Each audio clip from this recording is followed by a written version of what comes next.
Hello. Thanks for joining us for our third episode of the Cerulean Skies RPG podcast. This is a weekly podcast aimed at the myriad of RPG subjects that we at Cerulean Skies are passionate about. So it's aimed to be a mix of produced podcasting and a live stream discussion.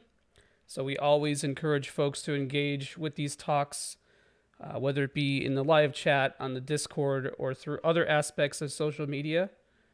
Hit me up on the Parlor account. I'm your host, Joie. Oh, God. And today we're starting off with the Joie Zone, and I'm joined with a couple Cerulean Skies regulars, Solstice. Hello. And Rio. Hello. And because we know these guys, we're not going to be doing what we've been doing with this RPG podcast in the past. We're actually going to be talking about a more elaborate and targeted topic. We're going to be doing... I've been waiting to say this to trigger Solstice. We're going to be doing a bit of a deep dive into Live Alive. So The deep dive into Live Alive, yeah. Exactly. And famously with this game, you know, the way that you pronounce the title has been a point of debate and speculation. And Solstice, you can confirm it is Live Alive, right? It is indeed Live Alive. You know, they said it right in the original debut trailer on the Switch or the Nintendo Direct. So that was it. Hell yeah! So we squashed that. We're not going to fight about it. Everything is settled. Anyway, podcast is over. But if we were doing a podcast, we would be talking about three major things this evening, and we would be talking about some of the comparisons between the 1994 version on the Super Famicom and the new Switch remake, and sort of the RPG landscape of the time, both back then and now. And then we're going to be talking a little bit about those version differences and how to update and innovate this game. And then we're going to be talking about the indomitable human spirit and how each lead in the game approaches that concept. I'm really stoked about that for sure. We will be going into spoiler territory, but probably not until later in the episode. I'll make a clear disclaimer when we're going to be traversing those uncharted waters. If there's something that somebody needs to say related to a spoiler, we'll make a disclaimer or something before. But there will be a big moment where we're like, okay, we're switching gears. We're going to be talking about how Filoni brought out Jumbo Jim. And that's you had a perfect golden opportunity to talk about how Filoni brought back Watanabe, but yeah, I sunk that ship. Over that one. My bad. But just like he sunk Watanabe. This kid's gonna cry now. Oh, I miss sunken Watanabe. But before we get started talking about these subjects, tell us a little bit about yourself, guys. What might we know you from on the capital I internet? Rio, we'll start with you.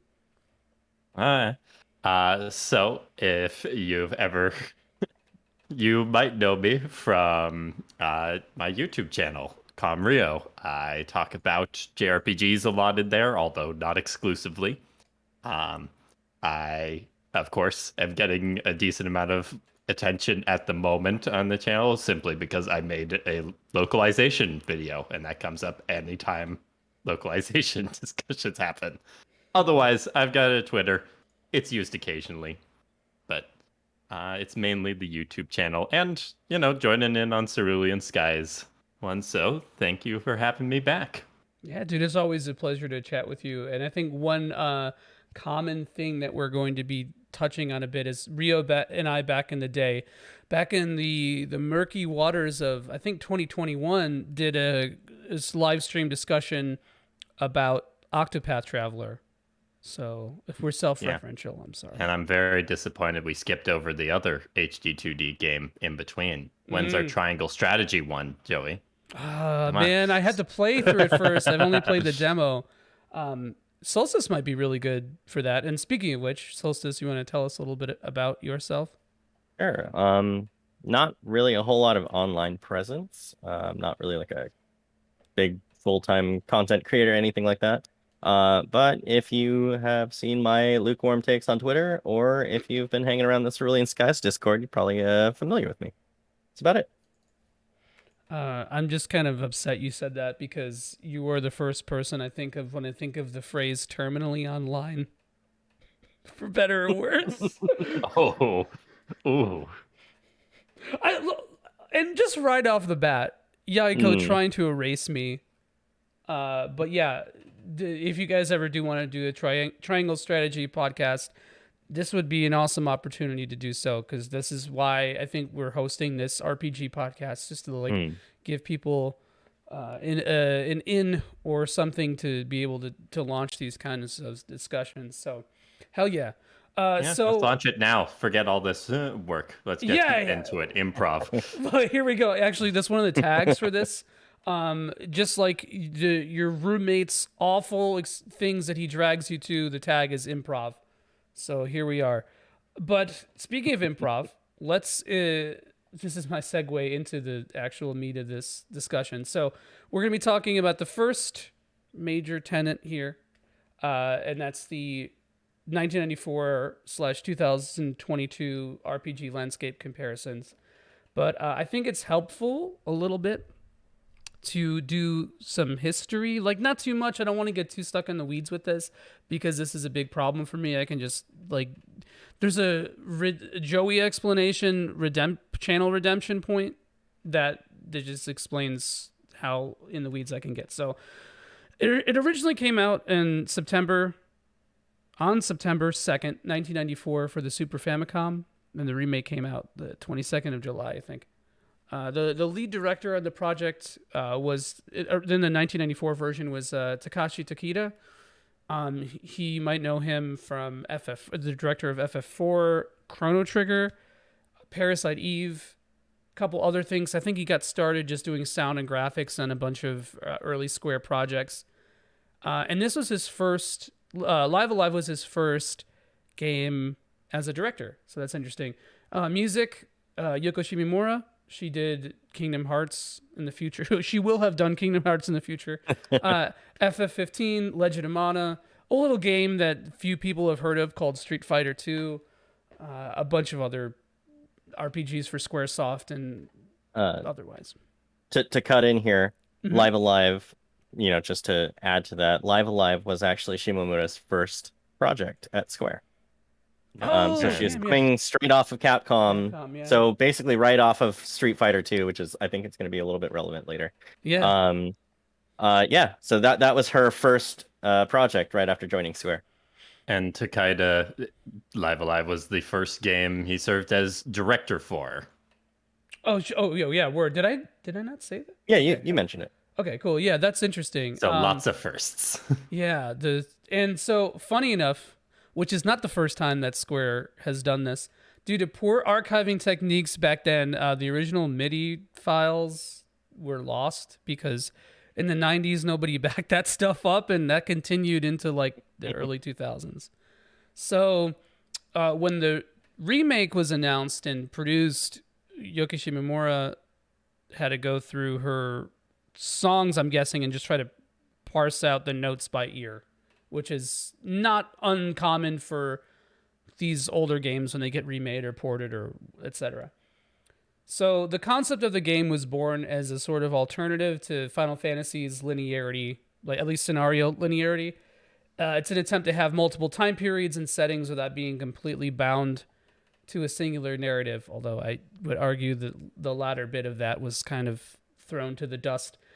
There's a lot of legacy Final Fantasy developers on this project. A big Square IP that's not really super well known in the West, Hanjukuhiro.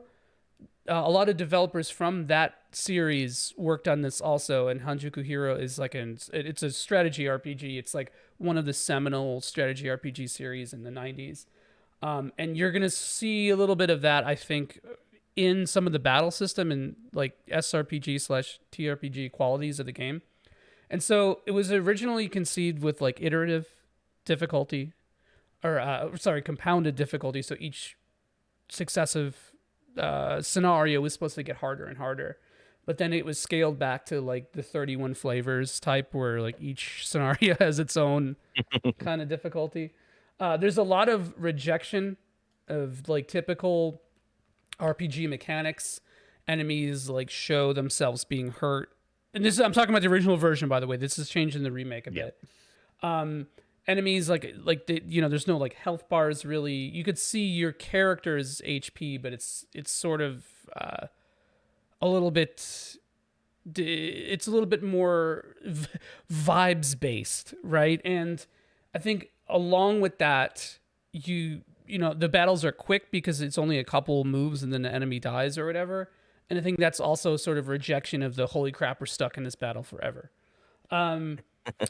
There's not really managing of resources because you heal between each battle, right? And you don't really have to go to towns because there really aren't towns too much in this game. You also don't use MP. You don't use MP. Everything is skill or / ability. You're just clicking stuff, man. So it's like just pressing buttons. Not just pressing buttons, or maybe you are. It's a feel-based game, man. It is definitely a feels-based RPG. Yeah. So it's funny you mention Hanjukuhiro, because apparently, I'm just looking this up now. Tokita kind of took over the reins for the series after the 90s. And he was like the main guy behind like later iterations of Hanjukuhiro. By the way, really cool series. I checked some of it out when we were playing Shining Force on Super RPG Friends, because I was like, I'm gonna at least try every Super or SRPG ever made, and that didn't get very in depth, but like I did play a little bit of Hanjukuhiro, and it's cool. But yeah, so another thing that's interesting about this game is to sort of illustrate the multiple protagonists. You have an ensemble cast of story or scenario writers and artists, designers for the characters and the enemies and etc. And it was still being built off of FF4 and FF5 game design techniques. So basically what you could relate to like the engine of FF4 and 5 rather than the FF6. I'm speaking in like trying to modernize like older game design terms. But like obviously this game looks more like FF4 or FF5 compared to FF6, which came out actually before this. But so that's why it looks like a little bit blocky or a little bit more, for lack of a better term in the moment, NES-er. And sorry, I said I think I said Tokita. How do you actually say his name, Solstice? Tokita? Oh, Tokita. Okay. So he and the Square Enix president, Matsuda, loved the whole HD 2D style. And despite like numerous attempts to try to port or remaster or whatever, what have you, Live Alive, they finally were able to do that in the last couple of years. And also apparently there were like a lot of issues with rights and licensing with the sheer abundance of people who worked on the project. Yeah. Of note, I think the most recognizable of the character designers, the most recognizable would probably be Gosho Aoyama, who for anybody who watched Case Closed, or as it's called in Japan, Detective Conan, might recognize the name because that was the creator. They pulled him for a scenario. They pulled, actually, I believe every character designer is credited with some manga art before having jumped onto Live Alive.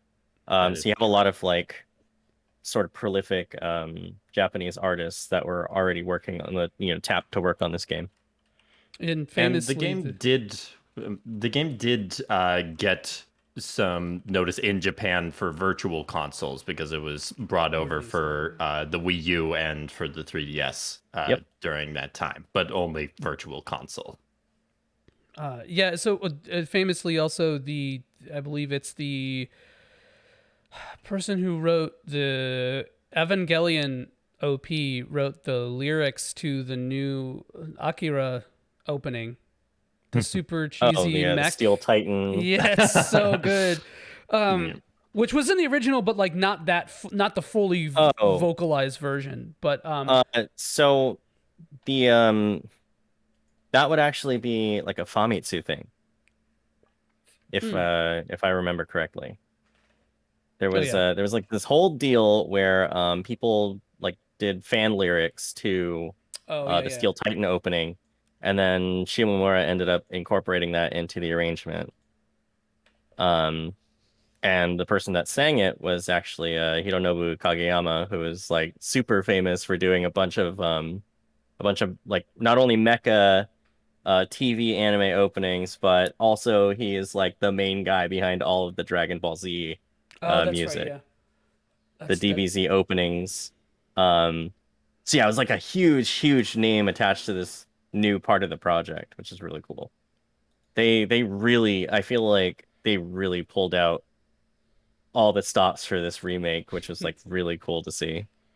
Yeah, and speaking of which, too, like this is kind of foreshadowing our later discussion a bit, but the original opening to Akira's scenario on the Super Famicom version did have lyrics, and they were like, they tried to do the karaoke thing where it's like, you know, like you're matching the parts of the song to the lyrics, but they obviously weren't sung. It was like with MIDI instruments and whatever. So it was really cool to hear that transition and to hear it literally get like a ton of money thrown at it to be as big of a thing as it was. So yeah, anything else that you guys want to say a little bit about the history or production of the original or the remake that I glossed over or didn't speak on? I think you've perfectly set the stage for us.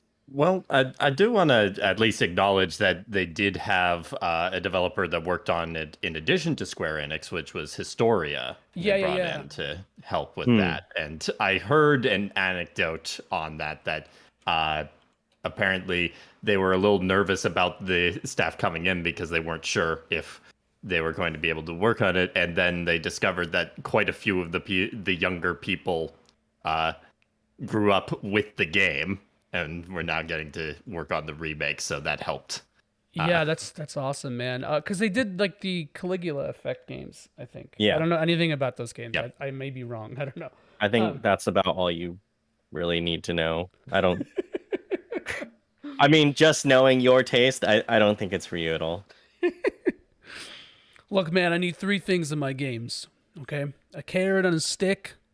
All right, some schmovement. And anime bobs. That's all I need. Okay, maybe this might be your jam. But is Live Alive your jam based on that criteria? Dude, look, what's her name? Belle in Pogo's chapter, man? Sexual awakening. Not of me, but of mankind. God. But of mankind. But yeah, anyway, so let's with that horrible sentence, let's get a little bit into the thick of it. So what do you guys think that Live Alive, let's put ourselves in 90. Oh, actually, you know what? I wasn't born then. Oh, wow, Rio. so young. Actually, funny enough though, I do want to ask this question. What is your guys' experience with this game before hearing about the remake? If any. Rio, have you heard of this game before? What's up, man? For some reason, I have some sort of recollection, and this might be my mind filling in information that didn't actually happen. But I feel like I remember it being mentioned at some point, but I never did any further research. So really, it was the announcement for the remake that got my attention and kept it. Solstice, what about you? I'd seen it on a list of ROMs multiple times. Oh yeah, that's about the what extent. website? Couldn't say. If it existed before, it probably doesn't exist now. And if it exists now, then I just simply don't remember. But yeah, you know, young me, before I had any sort of idea what kind of RPG taste I really leaned towards. You know, I tried a little bit of everything. Tried the Sailor Moon RPG, Oh yeah, that game Tried the rules. Tenchi Muyo RPG. Tried a bunch of the Dragon Ball the Dragon Ball RPGs that were on the SNES. Lots of weird stuff. Yeah, big Where's Energy for sure. Um, and yeah, I'd come across the name a few times. Thought the name was kind of goofy. Um, kind of looked. I would go look up what the game was about. Didn't really ever get like a clear answer. It was just, oh well, it's 7 different time periods, and you play a character in each one that does something different. And I was like, okay, cool. Completely disregarded it. Never bothered to play it. And then the fan translation came out. And same deal. I saw it, thought it was really cool. I was like, wow, a piece of history that we're never gonna get in the West. Translated at last. Yeah, never, not once are we ever gonna get this game over here overseas. I'd see it come up on lists, like you said, the Wii U Virtual Console, the 3DS Virtual Console.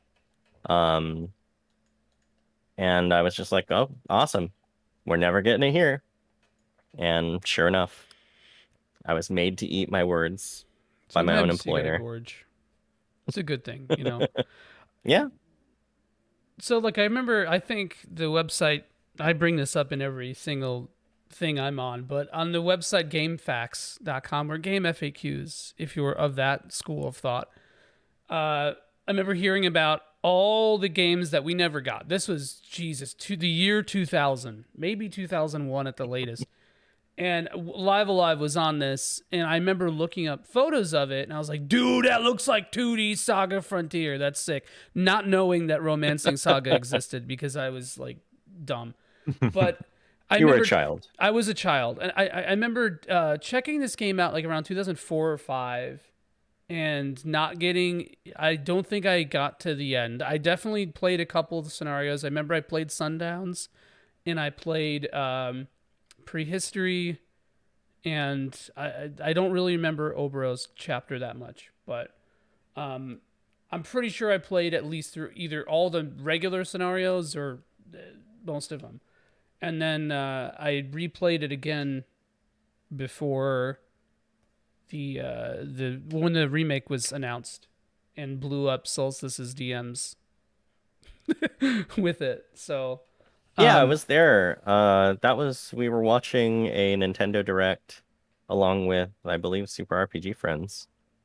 It's a handful of people in the chat, and yeah, I freaked out at the same time as Joey did.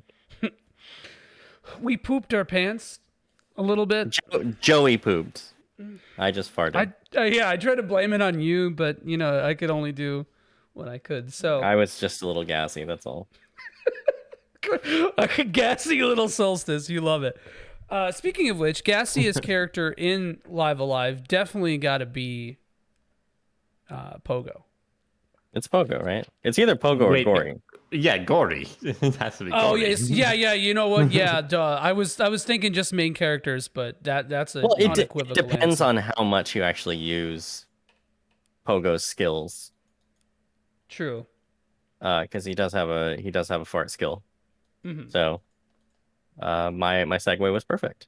Perfect. Yeah. So speaking of perfect segues, what do you guys think Live Alive was doing differently compared to its 1994 contemporaries? I think it was playing around with time periods. And this is my assumption, not having played the original in there, is that a lot of the time periods that they use are not ones that are used in RPGs all that often.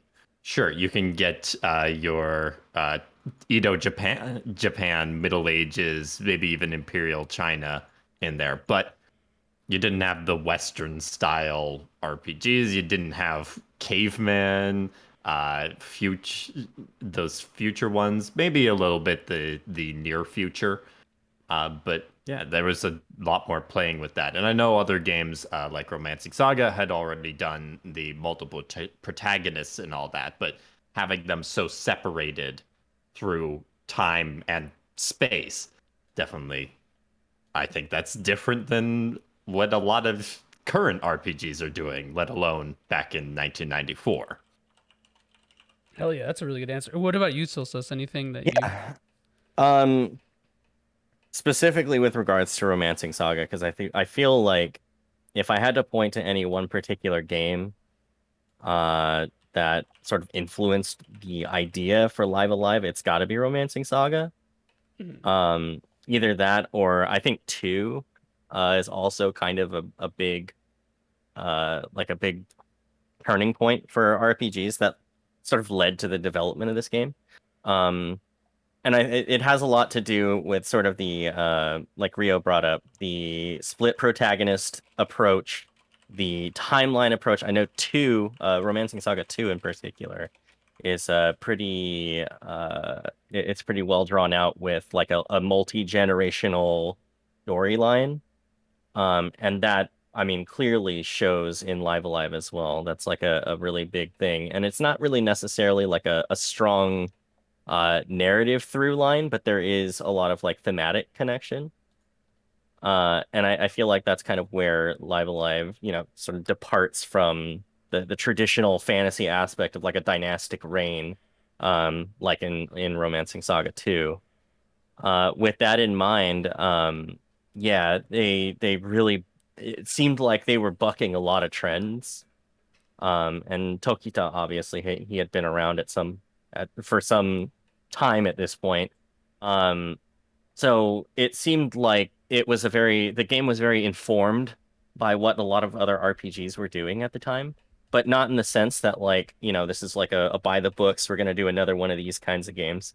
Because, face it, at that point you had plenty of your Final Fantasies, you had plenty of your Dragon Quests, you had a few titles of each to build off of. There even games like, contemporary games like early Fantasy Star games or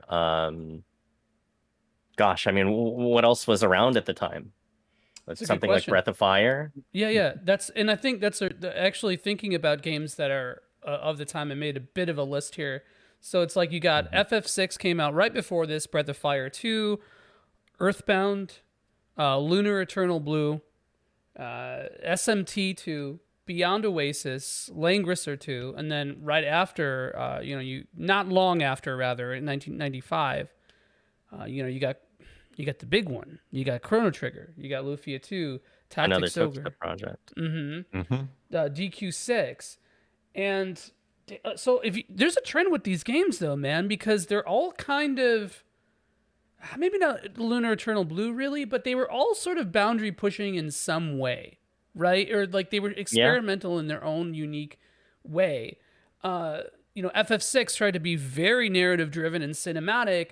Earthbound tried to be this like huge sweeping social commentary thing that like not a lot of games were doing that at the time. SMT2 tried to abuse you physically, emotionally, and in every single way. But no, SMT2 has a very unique narrative flow and concept. And Beyond Oasis, kind of changing up the ARPG structure, trying to make it more like a typical, like, like action game. And, Chrono Trigger speaks for itself. Lufia 2 tried to bring more of the another action ARPG elements in an overworld and et cetera, et cetera. hmm DQ6. DQ6, another game that tried to do generational stuff, right? five did as well, didn't it? And 5 did as well. Yeah, duh, of course. And I think Yeah, and 5 five was came out 93, though, right? 92. 92. 92. Yep. Damn. Damn, So I that's mean, there wild. were a lot of games. There were a lot of games present that were kind of already starting to do some more, I think, elaborate things with their design, both narratively and like aesthetically.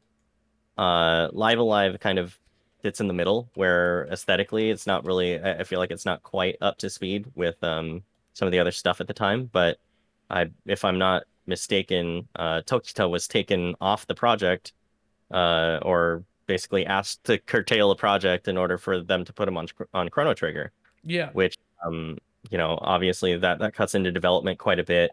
Uh, it's kind of a surprise at that point that we even got the vision that we did.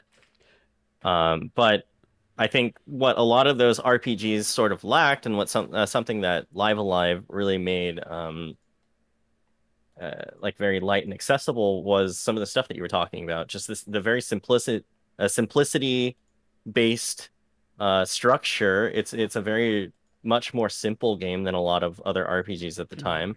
Yeah. The sort of like the eschewing of so many different RPG conventions, things get like boiled down, just scrapped entirely. You have a very rudimentary item system. Uh, Again, resource management, not really a thing. You kind of the point of focus shifts over to more of like how do you use the tools that you have to get through fights or encounters. That's all like very brass tacks, but it's done in a way that feels like they were taking lessons from, their JRPG contemporaries in order to sort of like do something like, well, what hasn't been done yet, Yeah. It was a very like sort of like backwards sort of style towards development, in that not backwards in like a negative sense, but backwards in the sense that like they're taking all these things and then trying to make something out of what those aren't. Right, right. There's a Nickelodeon aspect. I don't mean that in the context of the channel, but like of, like old nickel theaters to this Hmm. game. And that concept is antithetical to a lot of what RPGs were doing at the time. RPGs at the time were like, this is this fucking epic story, dude. Look at those graphics. Listen to that music. And not that Live Alive doesn't have a lot of that quote unquote epicness to it, because it kind of does, like a million different, 8 different settings and scenarios, but it kept being simple and to the point. Again, it's almost like, you're sitting on a film fest. You got your Western, you got your action movie, you got your shonen anime, et cetera, et cetera.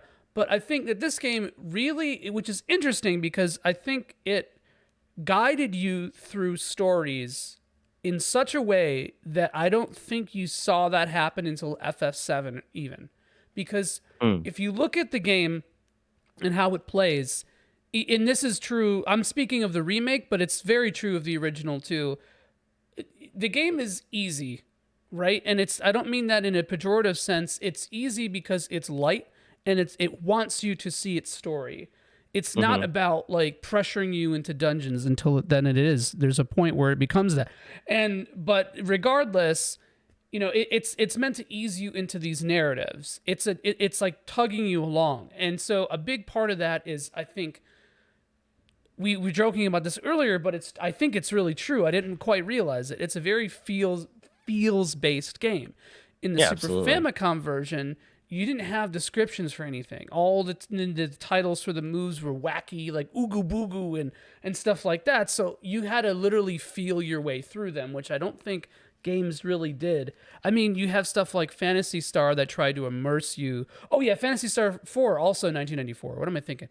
Although I think that may have been 93 in Japan. I don't remember.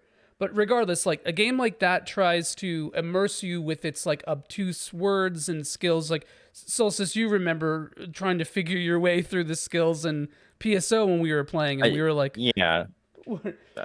What would any of this have any sort of meaning at all to me, other than right, like foi, right? Like right, right, right. that's literally the only thing that I could look at and be like, yeah, I guess, well, it does mean fire somewhere.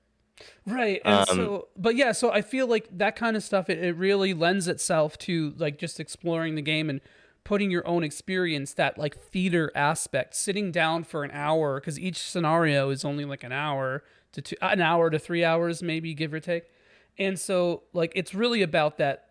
Just, you're there to see the vision. Like, yeah, it's absolutely. like, it's funny because I think this is a very, I hate Dodge. You guys are gonna fucking mock me for this, but it's a very altruistic game because it forces you to see the vision, right? And you could argue about intent. That's a slippery hole. But sorry, I'm getting a little bit off the rails. But Rio, how do you think, man? Like, what about now?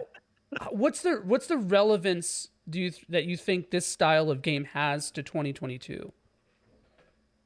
I mean, I think that it is still relevant because while there are games that have been influenced by Live Alive in structure and all that, I don't think there's any game, and y'all could correct me if I'm wrong, but any game that's even tried to do something really Like similar this, to it.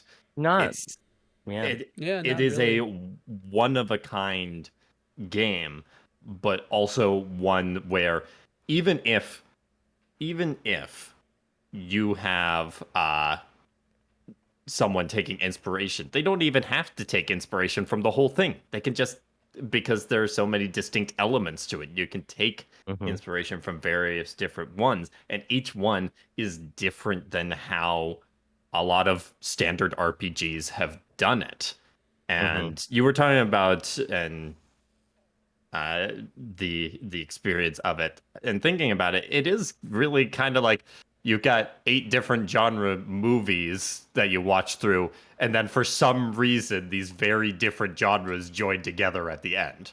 So you get Alien joining together with so joining together with John Wayne from in a Western The movie Colorado Kid or at the end. something. Mhm. It's just it makes no sense, but still works so well in the way that it plays. And Colorado. again, I think that it is very interesting that this is the first HD 2D remake that Square Enix put out, because I think this was a deliberate one, and it's a very experimental choice. And given other stuff, and we'll get into that when we talk about how it relates to the games currently coming out or in the future, I think it is a telling choice to put this first. You mentioned games that were influenced um, by Live Alive. You have a couple of examples. I mean, I think the Chrono Trigger is a more refined, more polished, more RPG vision of the ideas that some of the ideas that Takeda wanted to play with in Live Alive. It's not exactly the same, but it is different eras. And through there, and a lot of the thematic stuff I can see parallels to. Octopath Traveler definitely is going to get mentioned in there. The different disparate paths coming in, their own separate stories that come together at the end. But that's obviously in the same world. And, well, if it's supposed to be in the same world, doesn't always feel like that. So I think that's there. And then just talking about what I said previously with different elements being taken in there, and we could talk about some of the kind of stranger inspirations that came from Live Alive, like with Toby Fox and the music for Undertale, and specifically Megalovania. Call out. Being megalomania, It's that's a really funny. good call out. One thing I have to bring up too, and actually two things real fast. We mentioned this a little bit. There is, and I don't hear a lot of people talk about this, to be honest, right? And I love Chrono Trigger. It's one of my favorite RPGs ever. It's one of the games I probably have the most emotional attachment ever to. But if you look at what that game did, it like blew a hole in the RPG development of that time. It sucked everything in, and like it affected Dragon Quest VI. It affected Live Alive. It affected even FF6 to some extent. It affected a lot of games adjacent. That was the price that we had to pay to get all those developers. And when people talk about a dream team, that doesn't mean just the big three. A lot of developers from other games were sucked into that void to work into this. So, Chrono Trigger ended up being like a who's who of Japanese developers, especially at a Square in particular. And luckily, it worked out, because, and this is going to show off some different knowledge here, but there was a similar gravity when it came to Disney movies in the 90s, when they thought, oh, we have the newest hit, the one that's going to get us Best Picture after Beauty and the Beast. And that was Pocahontas. And the project that people were left out from was The Lion King. And we can remember which one of those ended up actually being the really big one. Yeah. So I'm glad that Chrono Trigger worked out, and the games around it did too. Me too, but it did affect ostensibly negatively a lot of the development of these games, and I think that that's always worth looking at. You know, like the games like that that kind of thing doesn't really happen that much anymore. But I think it's like it's interesting to see about like what Chrono Trigger sapped to become the monolith that it is. And I think a lot of people it's so easy to use Chrono Trigger as a touchstone for comparisons for this kind of stuff when it was very much an iterative thing from a game like Live Alive. The second part of this, and this really struck me, and I think it's important about this game and discourse about this game. So, friend of the channel, Chet Manley 405, Love said, that guy. Love that guy. I mean, fuck that guy, dude. That guy sucks. But before he stopped being our friend because he said he had never played a Phantasy Star game, before he was on a Super RPG Neither Friends have I. episode. Oh damn! Well, you're not my friend anymore, Rio. Either. We're ending this podcast. It's over. Bye. But he said we did a Super RPG Friends episode, and it ended up being me playing through Sundown's chapter in the Super Famicom version. And he had never played the game; he had only heard about it.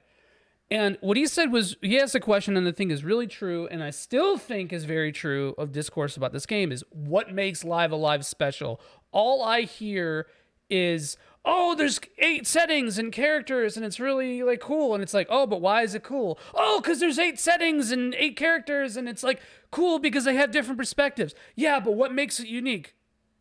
Because there's 8 settings and there's different, you know, it's just this. We go in circles a lot here. Yeah. I could try. I think I could try and answer what makes it unique beyond that. But you can go ahead and finish your thoughts. No, that's really it. And I would like to try to keep that in mind as we continue this. And like, we're ending it now because of the Phantasy Star thing. But if we were to continue this, I think that's like something that I've been trying to, play with in my mind to try to always figure out. But yeah, Rio, it really is a shame that we can't expand on this. Yeah, hit me with your best shot, Rio.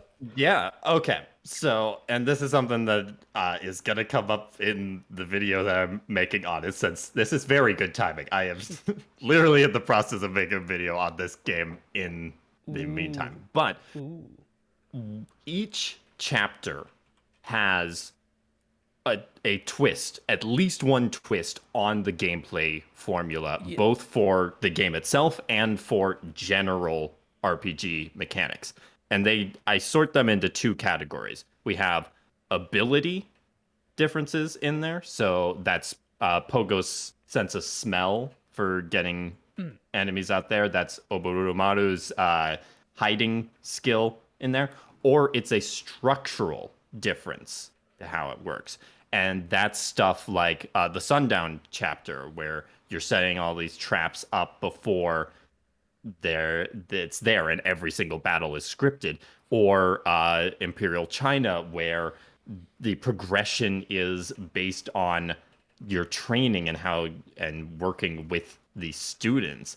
And I think not only were these well implemented to be fun, but they also just fit really well in the narrative of those chapters. None of the gameplay mechanics feel out of place because they're rooted in what's going on there. It makes sense that the training for Imperial China is based on just doing direct person-to-person training, because the theme of that is finding a successor and training disciples for your art. And I think it's the case across all of them, with the one exception of the Middle Ages, but we can get into that more in the spoiler territory on how they actually make that unique as well.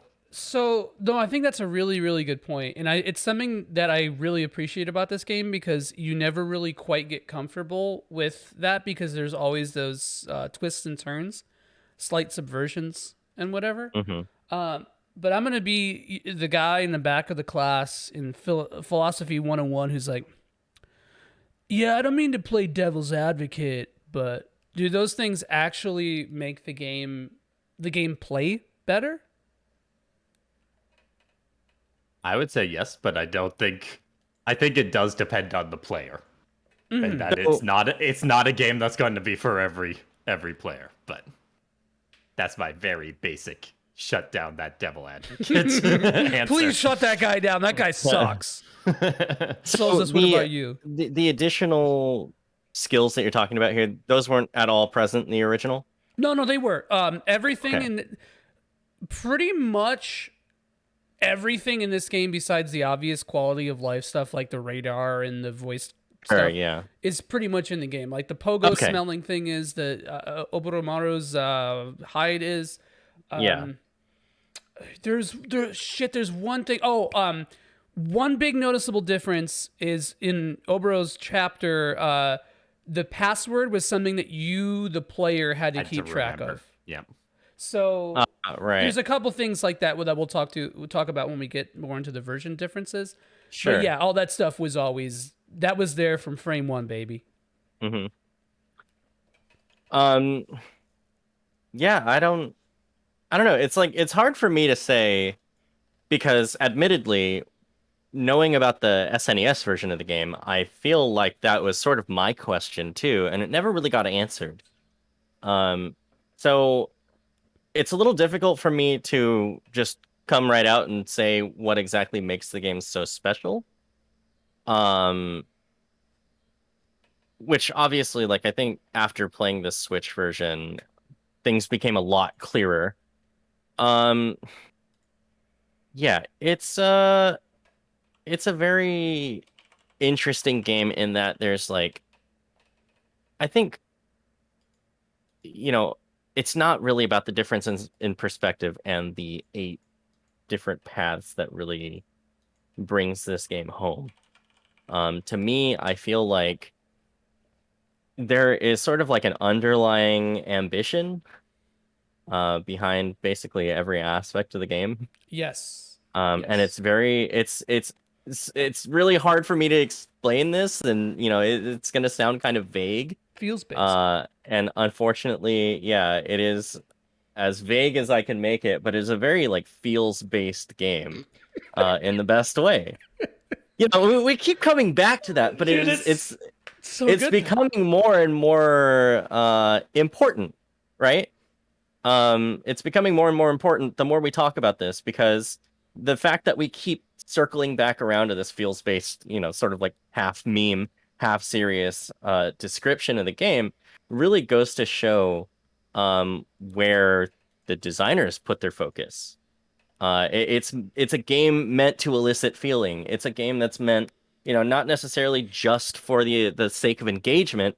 It's also, it's telling some pretty interesting little stories. The vignettes make it so that you get a wide variety of these little stories.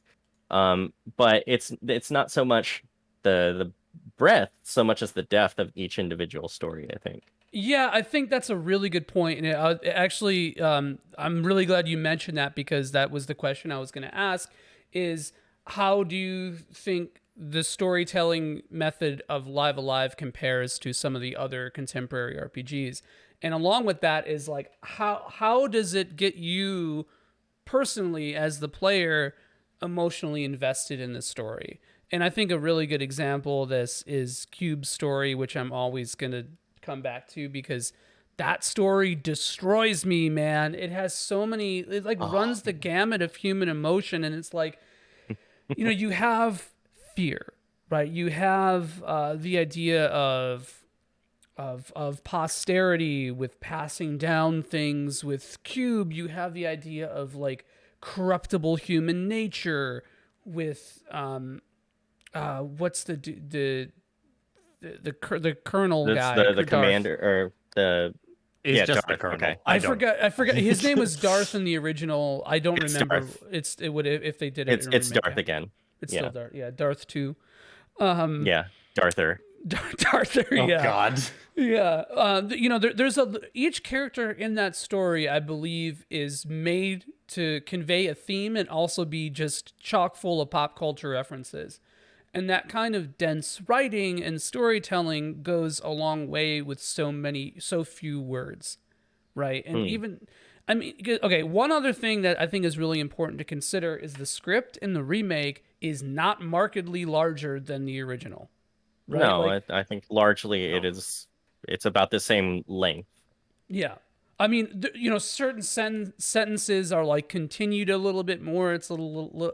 I mean, I'm comparing the Eon Genesis translation Right. to the, because I don't know Japanese. I couldn't compare the original script. But Right. like in terms of just amount of dialogue, it's the same. Like there's no like added dialogue, just further extrapolated. I But mean, yes, it is also beautifully written. I can't there were some lines during the course of the game. I'm like sitting there taking screenshots of these lines. I'm like, why the fuck can't I write like that? That is the most like a brilliant way to convey this idea. And he like they just do it again and again and again. And there's one particular translator that I can call out on this. I saw that he was on the project. There was a line in the Middle Ages chapter that I read, or that that was being told, and just like completely immediately pushed my opinion over on the game. And I was like, I gotta know who wrote that line.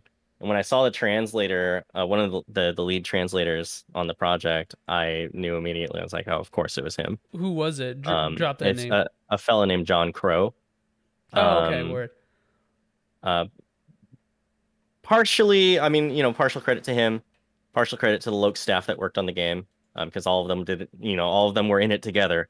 But I mean, when I see something and I see John Crow is involved, I'm usually like, oh, great. Yeah, of course he's gonna write something that's gonna like damn near bring me to tears. For reference, he's also involved in Loke stuff for FF7 Remake. Okay. He is also one of the lead writers on, I believe, Final Fantasy 14. He's one of the Loke people under Koji Fox on 14. So, That's how you stay busy. Yeah, among other things for sure. prolific, Yeah. basically, is where I'm going with that. And yeah, when I read a couple of his lines, I was like, you got to be fucking kidding me! Like, there's no way. Sure enough, it was him. So, I felt kind of vindicated when I was looking through the credits. That's it. That's really interesting. Like I love when people are able to parse which lines or concepts or localization techniques Writing styles, yeah. writing styles like from people. That's awesome, man. It just shows like how much of an art it is, right? And Absolutely. that's rad. But Rio, how about you, man? Because like, first off, how familiar are you with the 16-bit era of RPGs, like personally, and how do you think Live Alive excels or doesn't in the storytelling department? I would say that I am very unfamiliar with the 16-bit era. As you know, I came to RPGs and specifically JRPGs fairly late, and I've been building up my general knowledge, but a lot of the big series of the time did not end up playing them. So if we look at the list of games that you have that released around that same time, the only one that I have played other than Live Alive is Chrono Trigger. I have not played any Final Fantasy games, any Breath of Fire, any Earthbound, any Lunar. I only just started playing any Shin Megami Tensei main series games. Never played Beyond Oasis, didn't play Langrisser, didn't play Lufia, only have played the most recent Dragon Quest, and we'll see on Tactics Ogre, maybe when Reborn comes out. So, Oh, man, yeah, it's a Tactics Ogre. very different knowledge base to go off of here. So, definitely don't have any comments on that side, but I think on the storytelling side, and I feel like when I say this, people think I'm just saying stuff that doesn't mean anything, but it is so tightly constructed. It avoids a lot of the bloat and extra content that in some games is really good. Literally, I'm playing Xenoblade 3. I'm having difficulty putting it down. I am also a massive Trails fan. I'm not opposed to extra world building Yeah, content and a all lot. that, but having Live Alive as a very unique game itself and having this narrative that just goes. It is okay. This is the premise. We're getting into it. We're have a good time. This is the right. I mean, there is no fluff in this, and I think that's really helpful in this particular game because a lot of the writing is so dense and so packed with details that if they had that fluff, that all of those details would kind of get lost in it. Yeah, there's this no way, you never like, oh, I got to talk to an NPC now. It's got to tell me that like this country was at war with this country. Like, dude, playing the pacing of this game, and there's the P word. Sorry, the pacing of this game compared to Trails is so funny. It's like hilariously night and day. Like literally, the only proper nouns that are really involved are things that are directly in front of you, like the player. Yeah. Mm-hmm.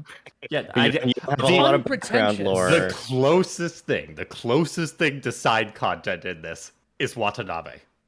Yeah, I guess that is true. Yeah, like Easter eggs, stuff that's like, just there for flourish or flavor.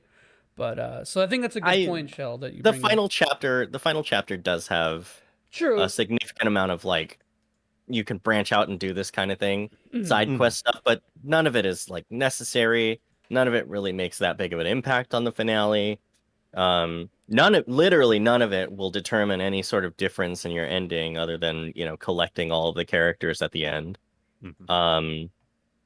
It is a very pared down, wonderfully paced game. And I think that also has to do a lot with its appeal. Both, back when the original game came out and nowadays.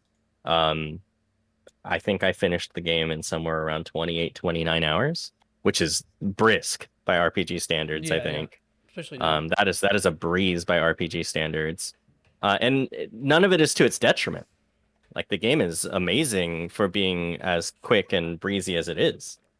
I mean, a lot of that has to do with the presentation, especially with regards to the remake, because, you have a lot of voice-acted scenes and...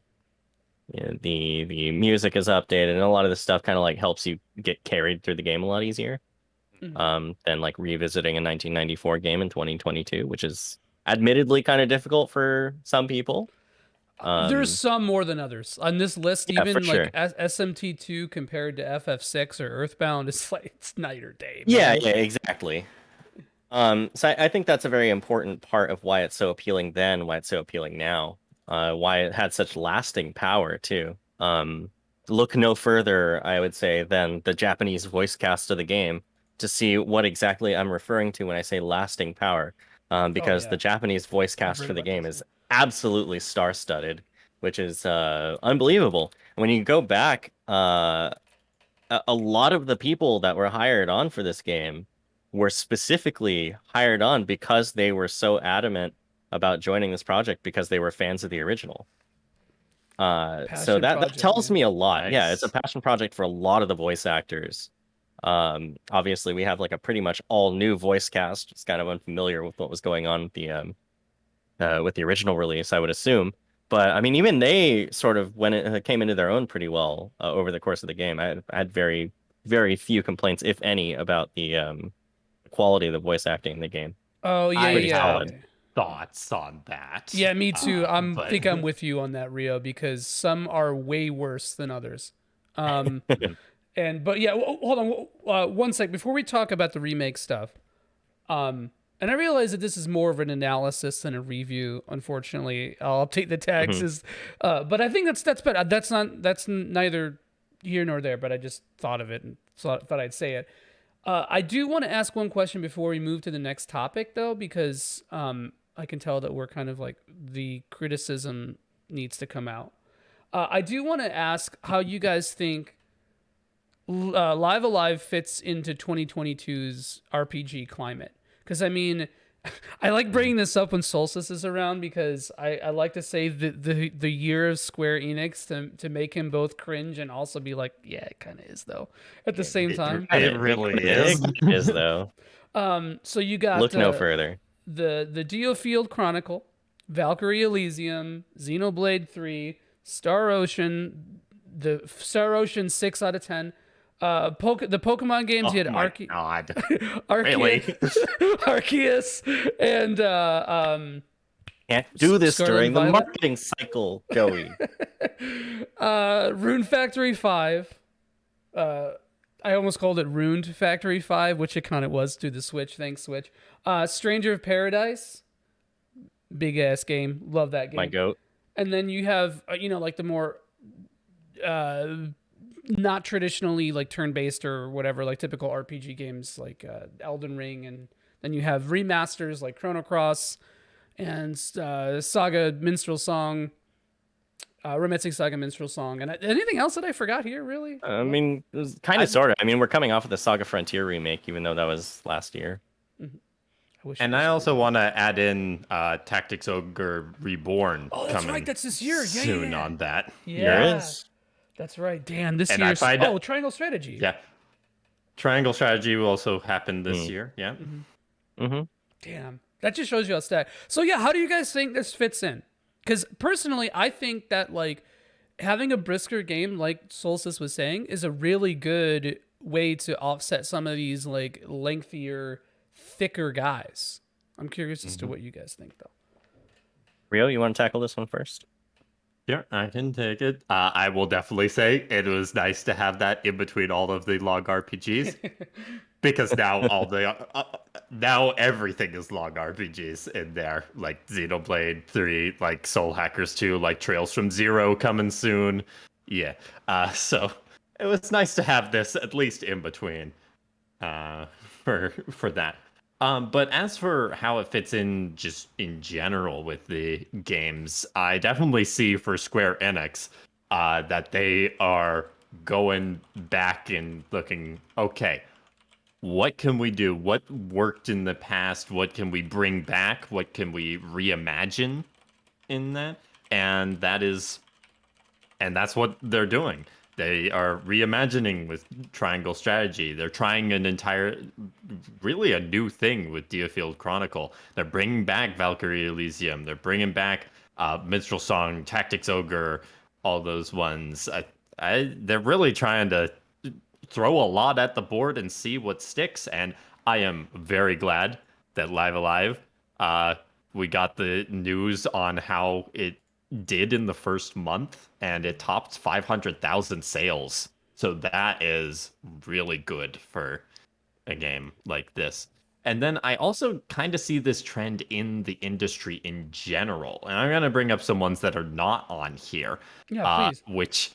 Which are the Kickstarter 3 yeah. that I want to talk about, which is Eiyuden Chronicle 100 Heroes, which is coming next year, is a spiritual successor to Suikoden. We got Armed Fantasia, spiritual successor to Wild Arms, and Pennyblood, spiritual successor to Shadow Hearts. So a lot of places are really banking on going back to 90s, early aughts JRPGs. Sea of and Stars, too. Be like, what's it like? Yeah, Sea of Stars is... I'm looking forward to that one as well. They just need to, tell us when it's actually going to happen. I think people are noticing this trend, and companies are starting to go that way, and I really hope more do, because I just want Sega to do it.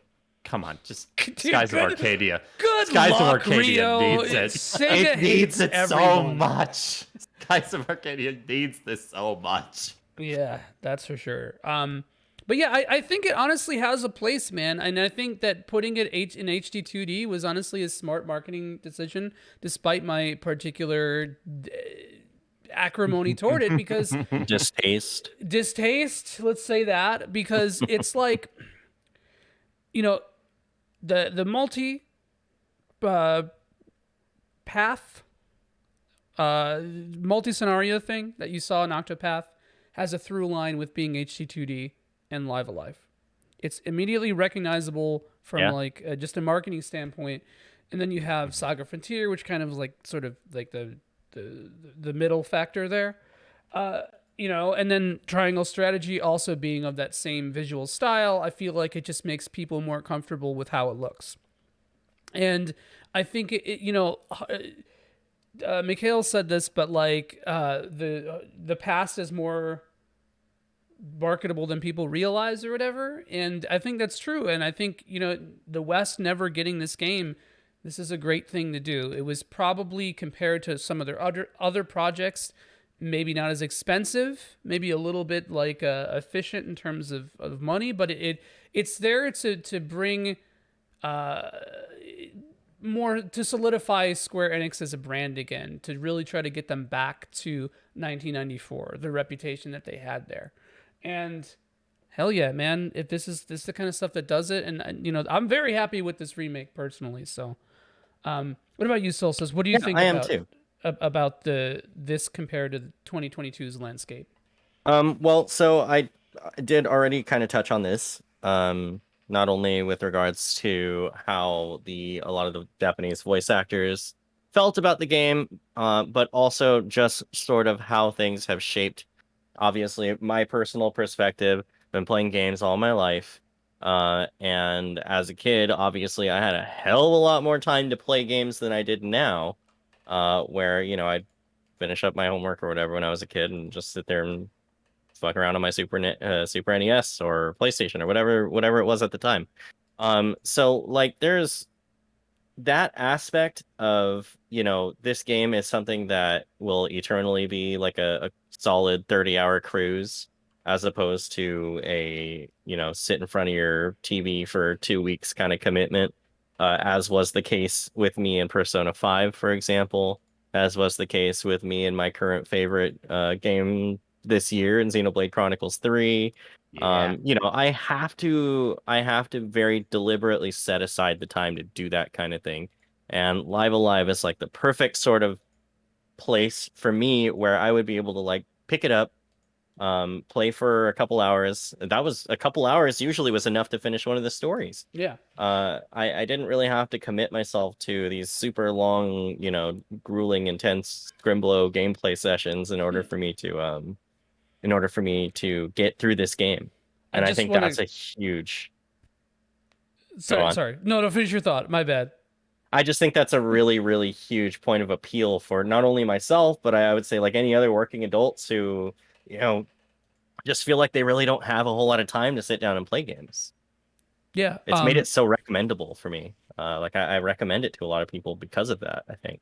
Yeah, it's definitely a game I would recommend to people who aren't super into RPGs, for sure. But I just think it's funny. I'm not mad. I just think it's funny that you would say that it was you couldn't do it in a Scrimblow session.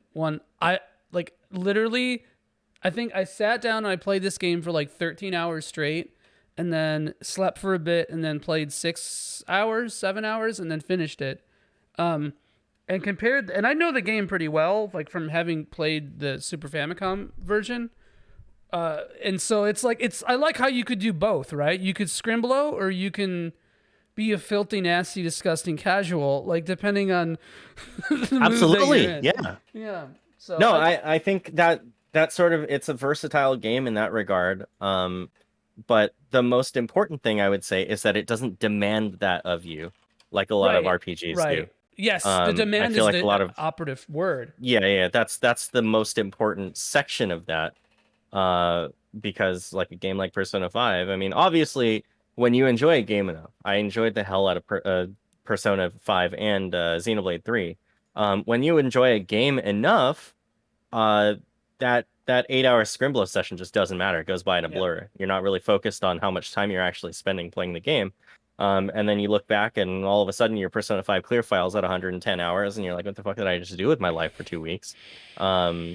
You were late for horny class. That's what you did. Yeah, I'm perpetually late. Go figure that I'd be late to horny class too. But I mean that's sort of like the that's where I'm taking this, right? Like I did not feel at all beholden to Live Alive, and I think I even put it down for a couple days where I just wasn't playing anything. I remember that. leading right up to the release of Xenoblade, where I was like, oh shit, I got to get this done. I want to make sure that I'm like done with this game, sort of having it stew in my mind when I start the next one. And it was all the better for it. I had just come off of another long game, I think. I want to say with like I forget what else I was playing at the Triangle time. I think Strategy. it was Triangle Strategy. I came right off of Triangle Strategy, having been like a 60+ hour game, right into Live Alive, where I was like, all right, well, I have 1 week and just got to get this done. So I mean, the fact that it didn't really demand that of my time, I was able to take some time in between sessions just to get this game done. It meant a lot to me, and it made things really easy for me to put in perspective to anybody who, like I said, just doesn't really have that kind of time on their hands. Most recent case in point, my brother asked, I met up with my brother last week, and we were talking about games because he wanted to play Triangle Strategy. So I got him a copy for his birthday, and we were talking afterwards, and he was like, "There's another game that I really want to play." And I just like I haven't gotten around to it, and he said it was Live Alive, and I was like, "Oh shit, like yeah, absolutely, you got to play that." Like I know you don't really like sit around. He's not like me. He doesn't really sit around and play games all the damn time. He's got other shit to do. He's got a life. And when he mentioned it, I was like, yeah, absolutely, dude, you got to play that game. Like I'll lend it to you if I have to. Another point in the physical agenda. Don't mind me, but I was gonna say it as a joke, but I'm glad that you also said it as a joke. don't mind me. Just another point in my physical propaganda. But yeah, I mean that's sort of like where I feel it fits into that the current landscape of gaming in general, especially when it comes to people, boomers like you and me, Joey, who we've got other Like the things to sweet do. summer child over here, Mr. Rio. I wasn't even born in I wasn't born yet. 1994. Scared the shit out of me. I gotta be honest. I was born the next year, so. Oh, okay. So I'm not grooming. It's fine. We're not grooming, rather. Oh no. I put in Solstice on the chopping block too. But yeah, no, I think that all these like experiential things are really, really go leagues for selling this game, and I think this game is again a feels-based game, and I think that it just those kind of stories lend themselves to it, which. When you hear people talk about FF6 or Chrono Trigger, it's always this nostalgia agenda. Like, I remember playing this game in front of my TV and my brother was there and blah, blah, blah. That kind of stuff. And it's like, I'm not trying to demean that because that stuff is important too, but I feel like this is a game that evokes a lot of that because of its ease of gameplay and its quick pace and blah, blah, blah. But even if it's not like familiar to people, absolutely. Yeah. I do want to get into some specifics about the game now. We'll switch gears to a more mechanical kind of thing. And I want to talk a little bit about the version differences, and a little bit. Rio wanted to talk a little bit about like how to innovate and whatever with a remake of a game like this. So just some functional differences off the bat. You have voice compared with the remake compared to the Super Famicom. You have voice cutscenes. You can resume and switch chapters. So if you start with Cube's chapter and you're like, dude, no, absolutely not, I want to play some caveman shit, you can stop it and then you can switch chapters and resume whenever you want, which I think is really awesome. Again, that goes back into the experiential aspect of this where like it really just respects your time mostly. It has maps and objective radar, the Ubisoft staples, but it's not as annoying or intrusive. General UI and UX improvements. The menus are a little cleaner. There's tool tips. Things tell you what they do. The move gauge, the ATB gauge thing is visible. It's always visible. You always could keep an eye on it. There's not as much imperfect knowledge, right? What else? You got tutorial pop-ups, etc., etc. Sometimes too many fucking tutorial pop-ups. This is a stupid, arbitrary thing, but I thought it was interesting. So in the original, it does the Resident Evil thing where it tells you how many times you saved. In this one, it just tells you the total time elapsed, which is really interesting. That's good. As a compulsive saver, I feel like that's probably a really like shameful point for me in a lot of games. Yeah, me too, man. It's like I'll save, and Rio I know does this too. We'll save. I was so glad this game had 20 save Yeah. files, so I had flexibility. Yeah. God, we talked about Xenoblade 3. I've got three save files I could use for that. That is way too few. Oh yeah. Proceed. Yeah, no, but like just little things like that, they go a long way with how the feels-based game feels. And if anyone's interested, when I was playing through the game, I was typing up a bunch of stuff. I enlisted the help of some people also who were playing through the game, and we made a list of a bunch of changes from the original and this. Mostly, I'm going to try to clean it up. It's literally just bullet points. It's ugly as hell. But it's really interesting to see all the little things. And there's obviously a lot of stuff that's missing in there.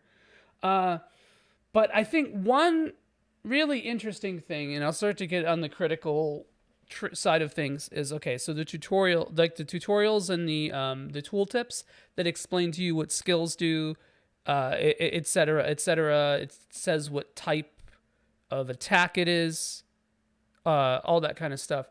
There's something that the original tells you that this one does. I can't think of what it is. Oh, shit. I think it's God, I can't think of what it is, but it was a big difference. It was like so weird that it wasn't in the tooltip. I want to say that it's like, oh God, I don't remember. But it's actually something pretty important. I should have written this down. It's like a skill that you're talking about? Yeah, it's like an aspect of your attacks, like something about your skill. It's not wait time, because I think wait time is said in the new. Do you guys remember if like how the delay? Yeah, the delay time. There is. They do There have is, like some kind of category for that. I mean, you figure that out just by doing attacks and yeah. playing generally. Right, and I think one other thing that I noticed that was different is I don't think debuffs stack in this one like they did in the original, because a big debuff in the original is level down. So, and I think you kind of keep stacking it. Cubes, final boss, if you do that, it makes it like trivial. It's like, it still kind of functions the same way in the remake, and they nerfed the shit out of that boss anyway. But like, it's still sort of trivial, but like it's just an interesting thing. It did like the SMT thing where there are like levels of debuffs and so on. Gotcha. But yeah, because you guys didn't really play the OG version. Nope. I do want to bring Definitely up a question to you guys. How do you think the modern, I say modern presentation, but like there is modern presentation, it's just relative. How do you think that presentation affects the game? Because my go-to answer is far future to me, because it's mostly a VN anyway, right? It's I think it gets elevated, man, because the voice work for that chapter I think is great. I agree. I like my immediate inclination towards basically the entirety of the game is that it's very much elevated by a lot of the physical like visual changes or aesthetic changes. Just bringing all this stuff into sort of like a new era standard. I think it just does about the same thing that it originally did, in that it's highlighting these very specific parts of the game.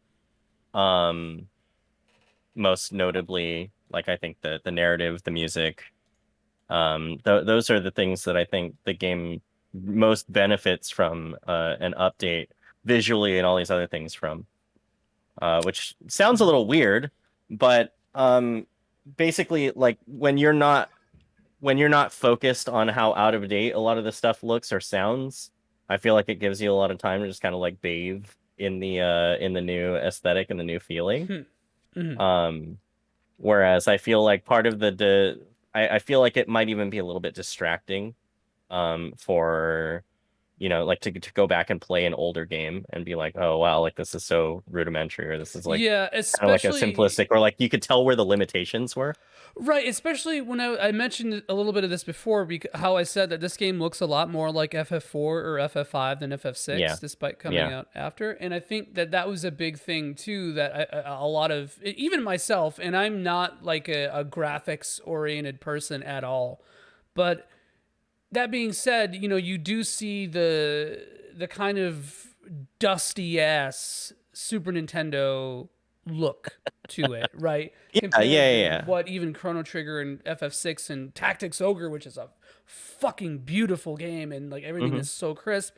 Not that Live Alive isn't, but Oh, there's a lot of right. browns, a lot of boring textures, and I think Yeah. copy pasta textures, and I think that HC2D does change a little bit of that. So I get a really good example. Obero's chapter, right? Hmm. In the Super Famicom version, everything is flat, right? Like in the remake, there's a lot of parts where it changes perspective. When you're in that like little canal, where the big fish boss is, the super boss Yeah. optional thing. Hmm. That's like just as top down generic ass looking like any other screen in the game. Not that it looks bad, it just, whatever. But in the remake, everything is kind of like there's Kino to it, there's like cinematography. You go It's up the and K word. there's the K word. And like there's angles, right? They use 3D a little bit more. And there's a lot of sections like that in Obero's chapter. And the game, by the way, is basically 1-to-1. Hmm. The fields are the exact same. The only thing is that there are like kind of more things that are like area transitions in the original compared to the remake. But Yeah. mostly, like you look at a map, and if you used a map for the original, it's exactly 1-to-1. It's very Hmm. similar to, I think the comparison I make in this is Adventures of Mana compared to Final Fantasy Adventures / Seiken Densetsu 1, or even Secret of Mana / Seiken Densetsu 2, the remake of that being basically 1-to-1. So it was, all the areas, if you're familiar with them, they're going to look the same. There are a couple little slightly different functional things. Another Obero example. Y'all know that like hidden room with the sword super boss guy in Yeah. Oberos. Hmm. So in the original, basically you walk down to the end of the screen, and then there's a thing on the wall that you line yourself up with, and then go up. In the remake, it's like a little bit more obtuse. It doesn't feel right, right? Mm.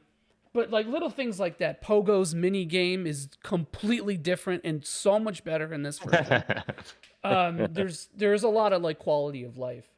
But like, okay, here's the thing I wanted to mention, because I sensed Rio's butt tighten up when you mentioned the voices, so I have to ask, Rio, what is your opinion of the VA in this game? Much like Octopath Traveler and Triangle Strategy, they picked some solid actors, ones that I know from other games and other media, and then pulled the brakes on them, it feels like. And wouldn't let them emote and do what I know they can as performers. Now, some of them did manage to overcome that. I actually think Oboromaru's voice actor, Stephen Fu, who also did Ryuki from Eye of the Somnium Files Nirvana Initiative, was able to do that. And now, granted, Oboromaru's character isn't exactly... A lot of the characters in here are not really... You don't get the time with them to build up to that. So I don't think it's as noticeable as Octopath and Triangle Strategies limitations in that. But Yeah. I do think that, once again, this game could have been elevated by just letting the performers really get into it and go for it. Really stiff direction. I feel like that too. I feel like it's like cartoon direction.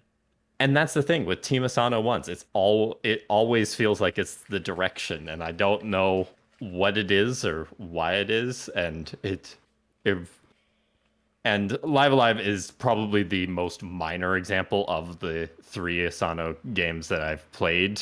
Triangle Strategy blows my mind with Sarah Noah's voice actor, Oh god, even the demo. who was I'm Sylvando. He is Sylvando in Dragon Quest XI S, What? and you have him doing this. It's Kamaravi.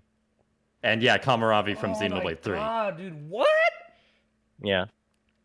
Kamarabi's is good.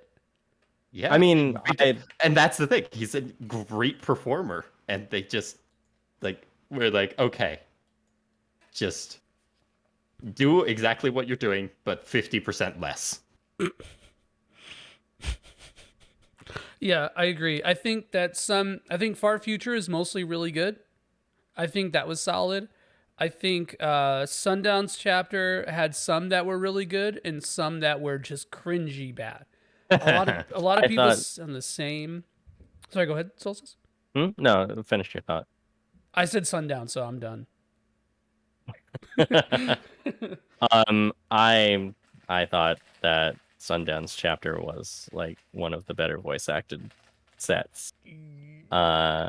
Because the ones that were really prominent were like the good ones. So Mad Dog and Annie, I think, were solid. But I do have to say, I agree. I give them a lot of credit for actually hiring Asian VAs to do. Yes. Typically, because of the Imperial China and Obero's chapter, I think it's like all Asian VAs.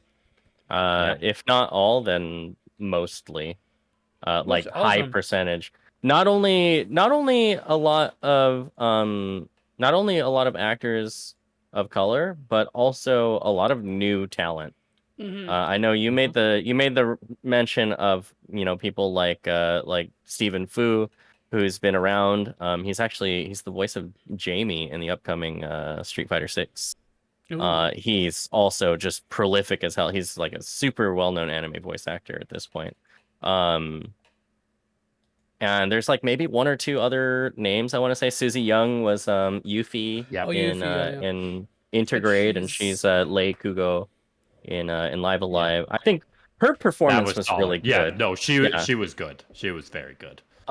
There's a couple of other names I think that stand out as people who have been around the voice acting block. Yeah, see, that's the best girl right there. Oh yeah. Well, that's technically the only girl in the main cast, but that's great. Here nor there. You should send it my way. Kelly's sweatshop's open.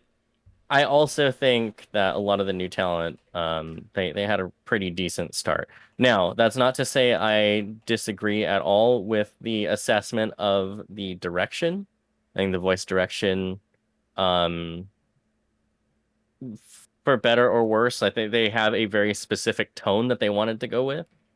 And the same can be said of something like Triangle Strategy, because I think they had it seems like listening to the voice acting in Triangle Strategy, they had a very, very specific tone in mind. And it's a little bit on the different side. Also, Cube is adorable.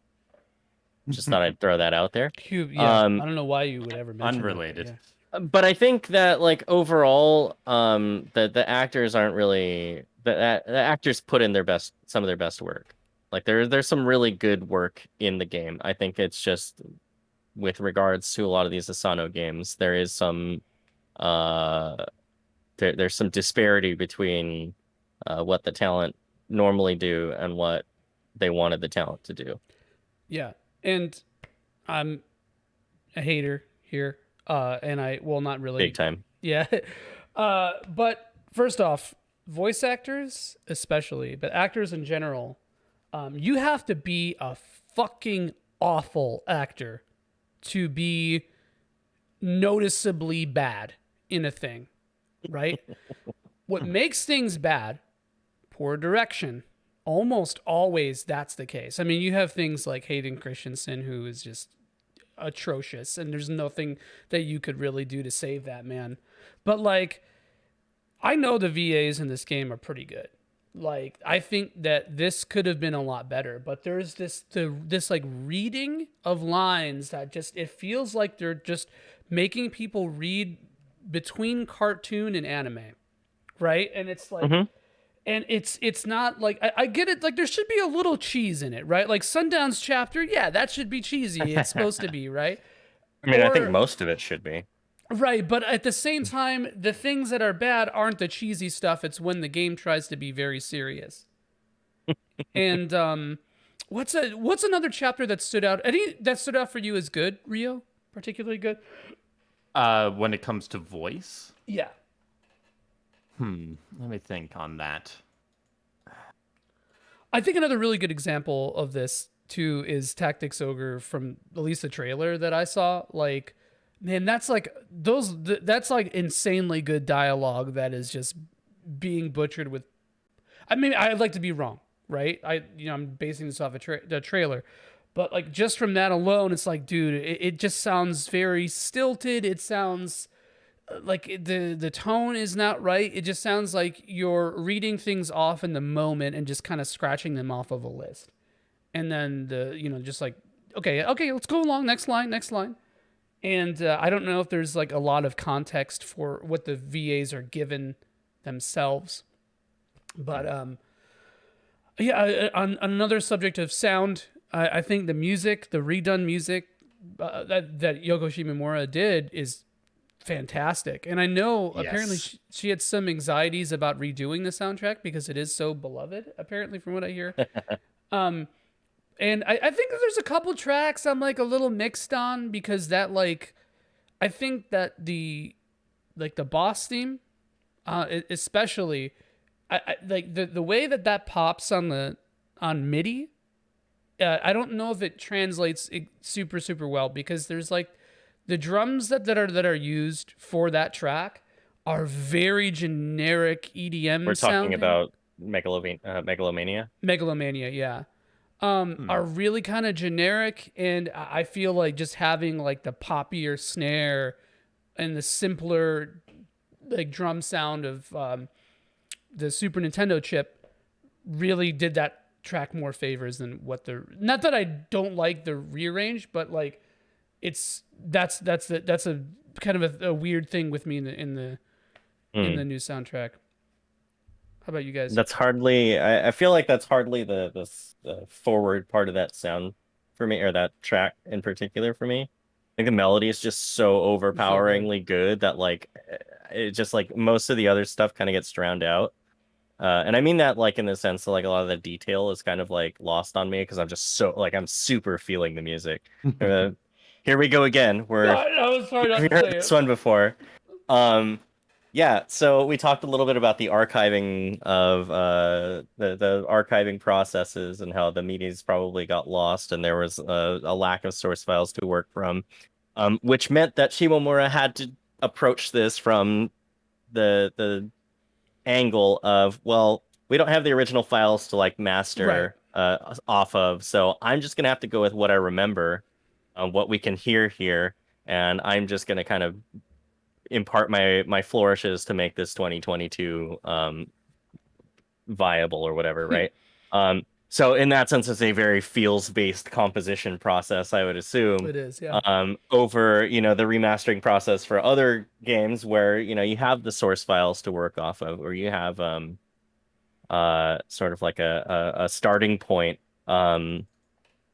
Perhaps a very notable recent example is Xenoblade Definitive Edition, where obviously it was kind of already something that had been around sort of in the modern sphere for a while, so it wasn't really like they had to go back all the way to the drawing board.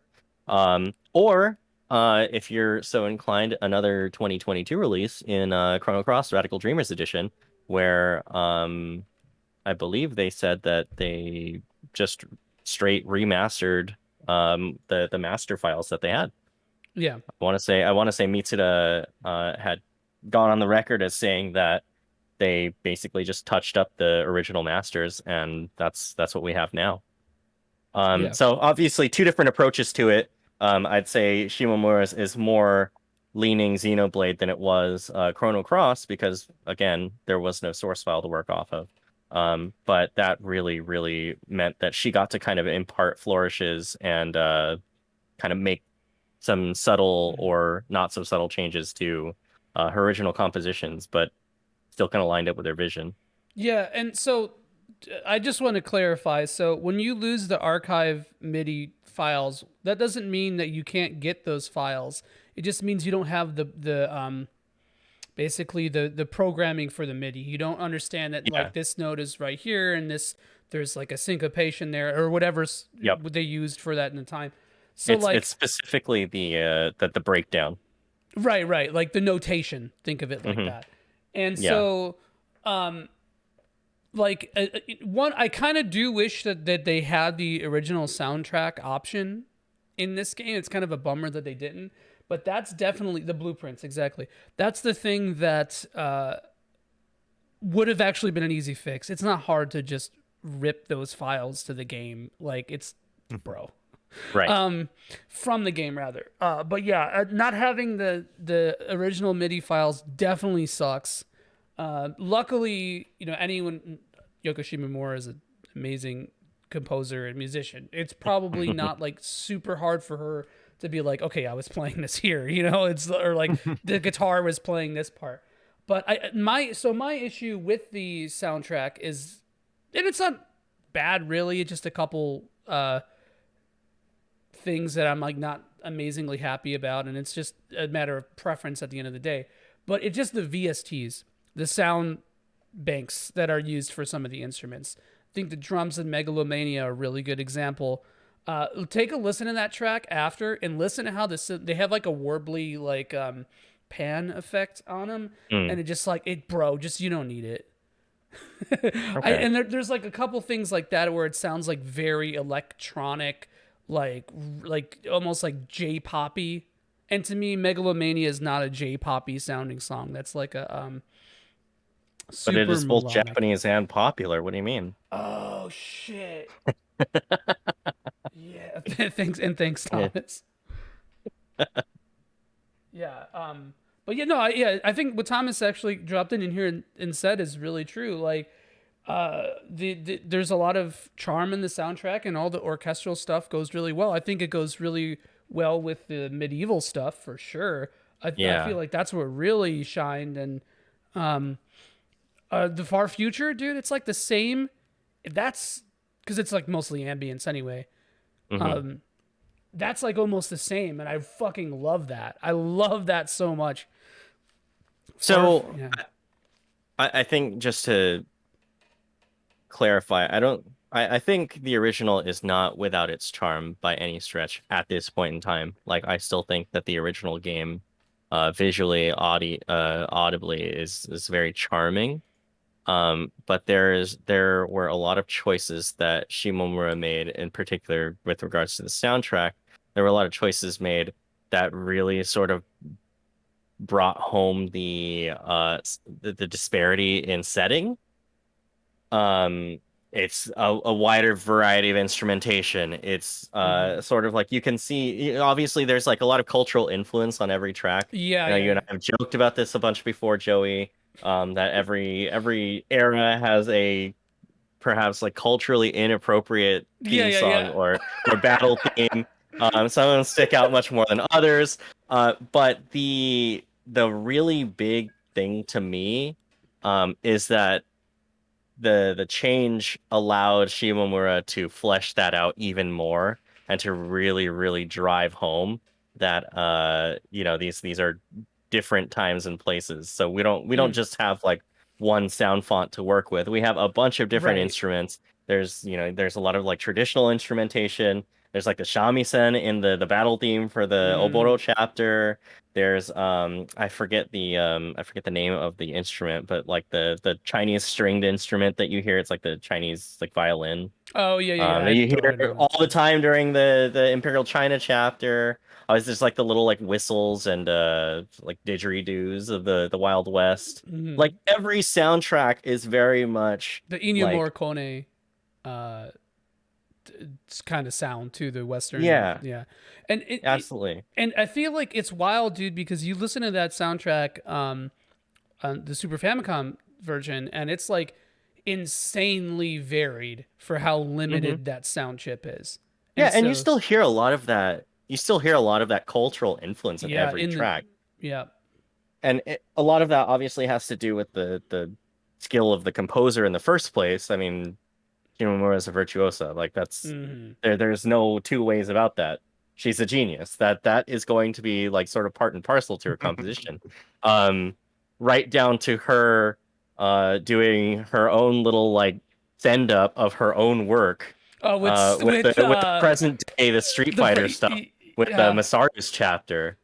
Yeah, we were memeing about this too, but it's like, okay, so, all right, Yoko, can you do something that's kind of like Street Fighter, but it's like you hearing Street Fighter 2 for the first time, but you didn't make Street Fighter 2, and you're trying to rip it off because we want to do a fighting game, but we can't just steal Street Fighter 2. So basically, you cover yourself doing Street Fighter 2, and she's like, yeah, okay, I can do that. It's like, okay, you want me to do Street Fighter 2? Got it. Yeah, I'll just do Street Fighter 2 too. Alpha Street Fighter 2. So here's the thing. This music, very good. Pogo's music, bro, I can't stand Pogo's battle song in the remake. I disagree, and I know you brought it up to me, like while I was playing through this stuff, and you said I might like it, and I totally did end up liking it because it's like it's got a little bit of that Carlos Santana flair. Yeah, like I was gonna say it's got a little Latin flair, man. I don't know, but some of the Carlos Santana influence, like he is definitely a part of that. There's like some flashy guitar going on. You got the Latin rhythm. I mean, like again, all that stuff was present in the original, and the only thing that really changed was the instrumentation. But it did so in a way that really evoked sort of like you can tell where the cultural influence was, much more so. You know, it's just more pronounced. Yeah, and I want to say the biggest issue I have with the remake is the speed of the battles. It is so fucking slow, brother, and there's no way to speed it up. It's like for a game that really tried to... It definitely considered the speed of the original and tried to fix that, both with the mini games, some of the story pacing, some of the cutscene direction. All that stuff is much more brisk in the remake, but the battles themselves, very slow. The animations take forever. There's no way to skip them. Everything is like... I mean, it goes with the gameplay. Yeah, that's really it, and that's the case for so many games. We were talking in the Xenoblade 3 chat about the pacing of battles there, and again, the issue with the chain attack ones is because we can't skip the animations, and I think that's the same thing here. Yeah, really, these two games are not going to have a lot of the same problems, but that is one of them. Yeah, and to be clear too, I think Xenoblade 3's battle system, or at least the chain attack system, is more than just that. But with this game, I think the biggest issue with it, period, is just how slow it can be. Because especially when you start getting into the later chapters where there are like random encounters and a lot of forced stuff, it starts to feel a little grating at times. And I feel like that's the biggest thing that I had. But yeah, I mean, we talked a lot about the changes.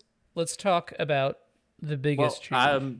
Before we change that, I actually want to ask a question of you, Joey, since you played the original. And I want to know about the sound design beyond the music. So I feel like the remake really updated a lot of sounds, but I don't know how they were in the original. Like the getting the item sound, the walking sounds, the ambient things. Right. Actually, the original... so the mixing of it is very weird, because it's very loud. Sound effects are very, very loud on the remake compared to the original. And because you have way more layers of sound, right? So the original had a lot of generic reused sound effects, I believe, for the menu sounds.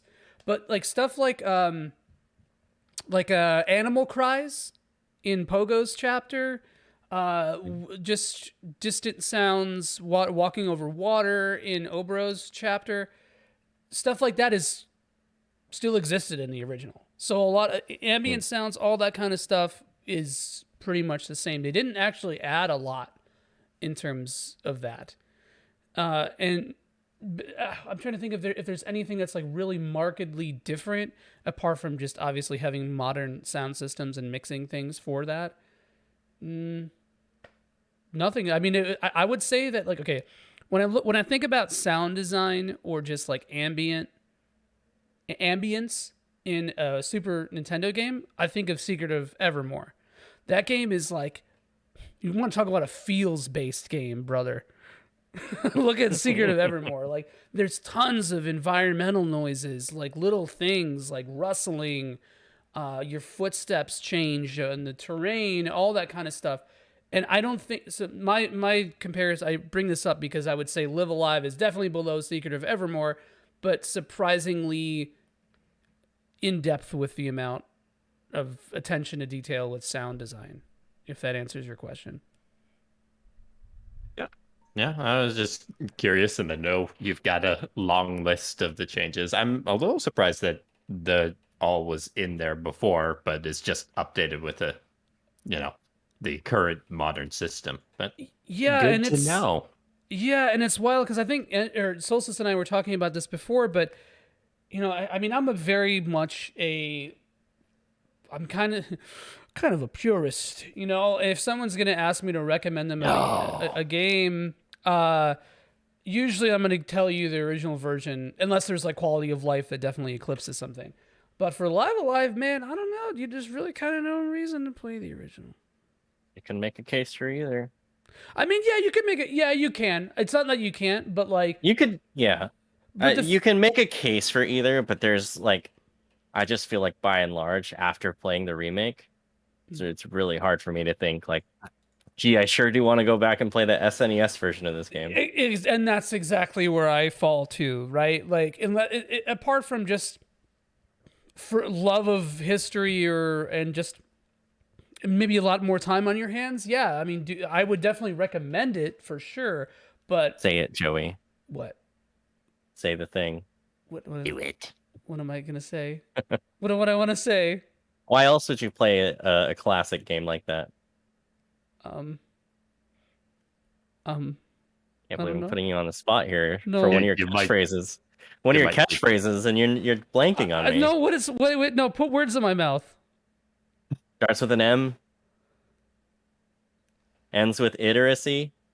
Oh, I didn't realize that was a catchphrase. Yeah. So if you want to, you said it enough. If you want media literacy, you play both versions. But if you really I feel like you will get like the experience of Live Alive. Like, there's not really much you'll be missing apart from just the nostalgia of the older graphics, and maybe like it's a little faster to play the old one. But absolutely. Anyone want to talk about the big change that I think that you guys know about? And by the way, yep, spoilers from here on out. So I realize this is going a little bit long, but that's okay. But yeah, if you guys don't want to be spoiled, just stop here. Whatever. This is your chance. Give us a little bit of time.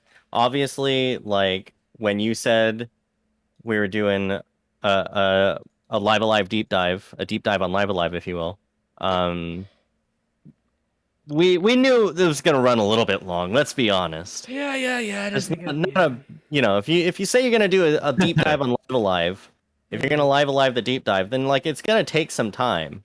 We're not just gonna sit here and be done in a brisk 1 hour 30 minutes or whatever, like a Live Alive scenario here. We gotta get into the meat. I don't think we could just associate this with Live Alive. I think this is just us in general. Yeah, that's true. Hey, we got a lot to say.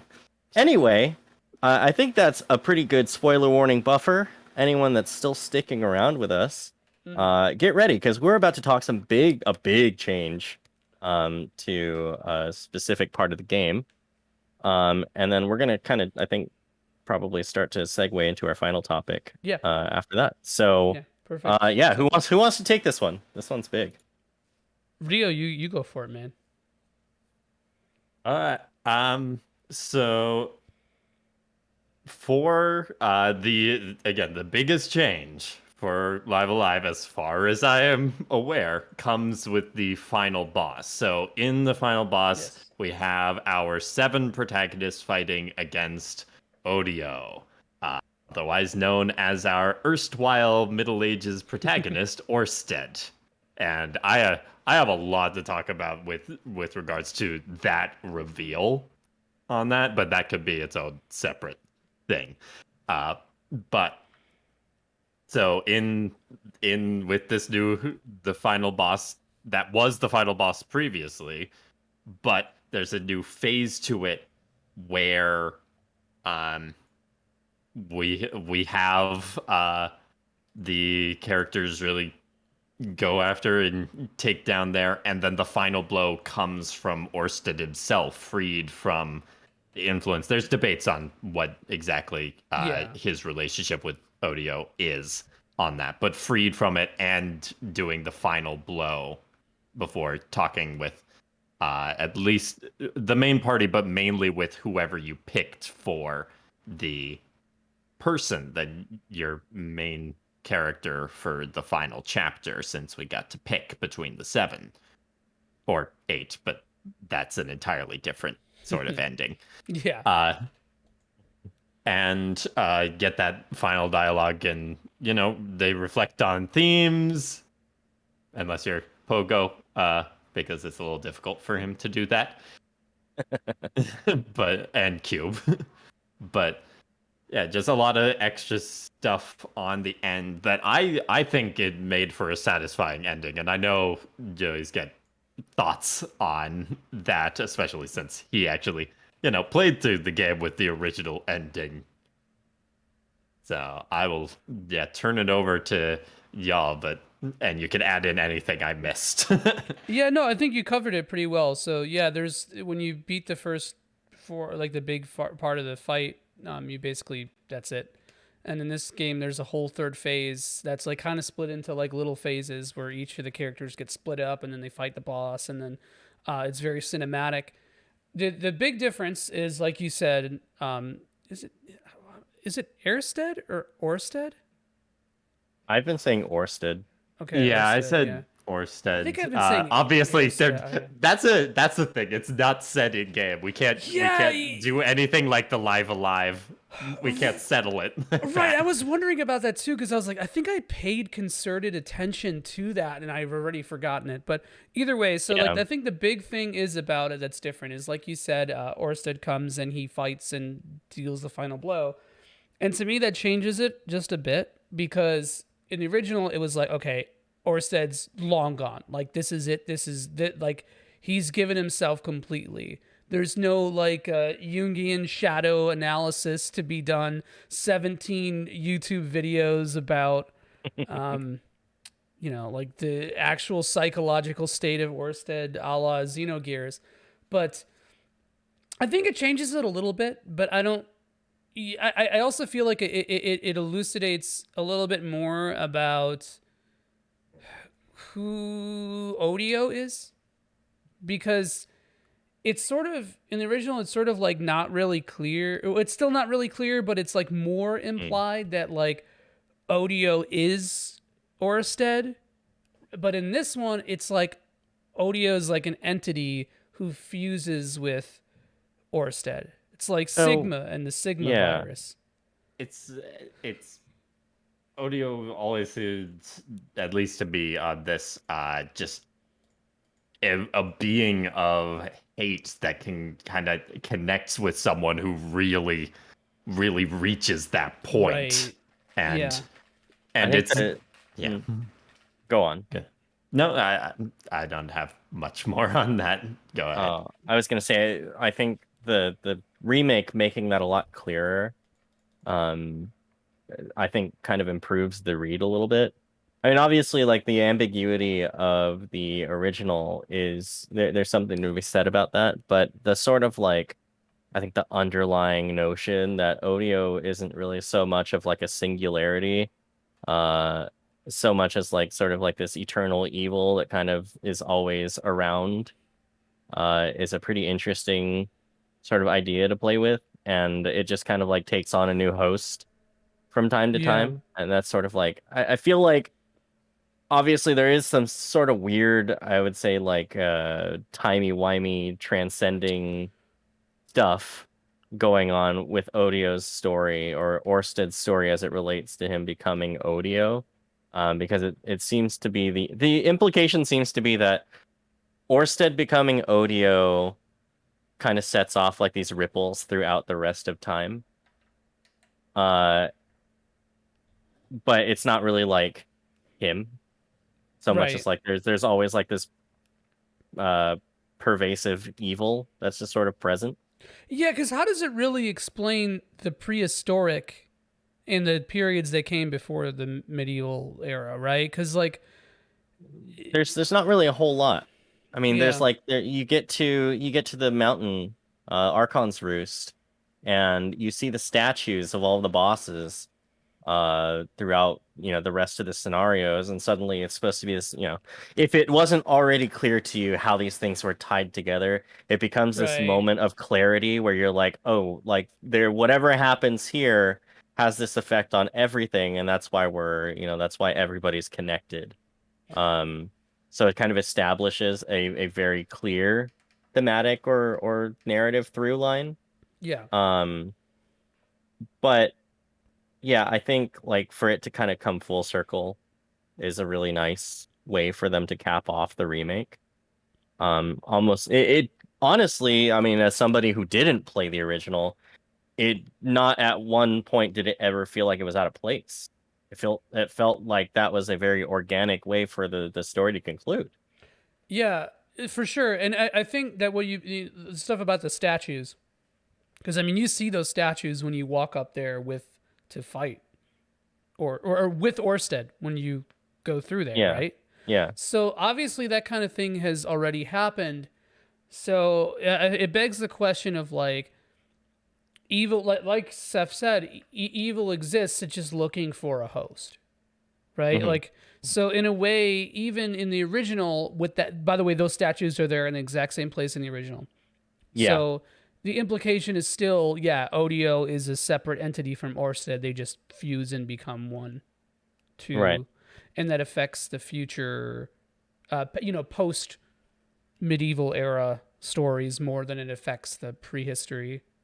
And I think just prehistory, right? That's the only one that really... I thought that, and you can point out if there's any flaws in this, but I thought that Odio had the ability to kind of transcend time, and that's why they're able to affect beyond. That's sort of what I had come away from that with. Because the portals open up, like the whole final chapter, the Dominion of Hate. Yeah, is bringing everybody into this like weird, it's like fucking Secret Wars for Marvel. It's like Doom's world, right? Like all the portals open up, and then Ryan walks out, and he's like, "It's Ryan time," and then everyone's in the same spot. So yeah, there is an element. Dream. It's all a dream, but there is an element of like space-time continuum distortion. So I feel like maybe the answer is that. Maybe the answer is another. Maybe it's like it's ambiguous, and I like that a lot. I like how there's a little bit of ambiguity. Another bit of ambiguity that I want to discuss with you guys before we bring this into Solstice's thing is the whole stuff with Straybow. Because my read... That's the big thing. Yeah, so my read on this, and sort of what the game implies, is that Straybow doesn't actually become evil until you go into the big Odio shrine area. And that's when he takes advantage of the situation. He didn't plan the kidnapping of the princess. Odio basically did that. And maybe Odio did that to try to use Straybow as his host. And Straybow was just too weak. It was too weak. Yeah, I think Odio decided to make an opportunity for someone to fall and got Straybow in it. And by getting Straybow in it, also managed to get Orsted. Right, exactly. By getting Alethea as well. So it was like a triple Three Triple homicide. birds, one stone. Yeah. He got the fabled threefer. Yeah.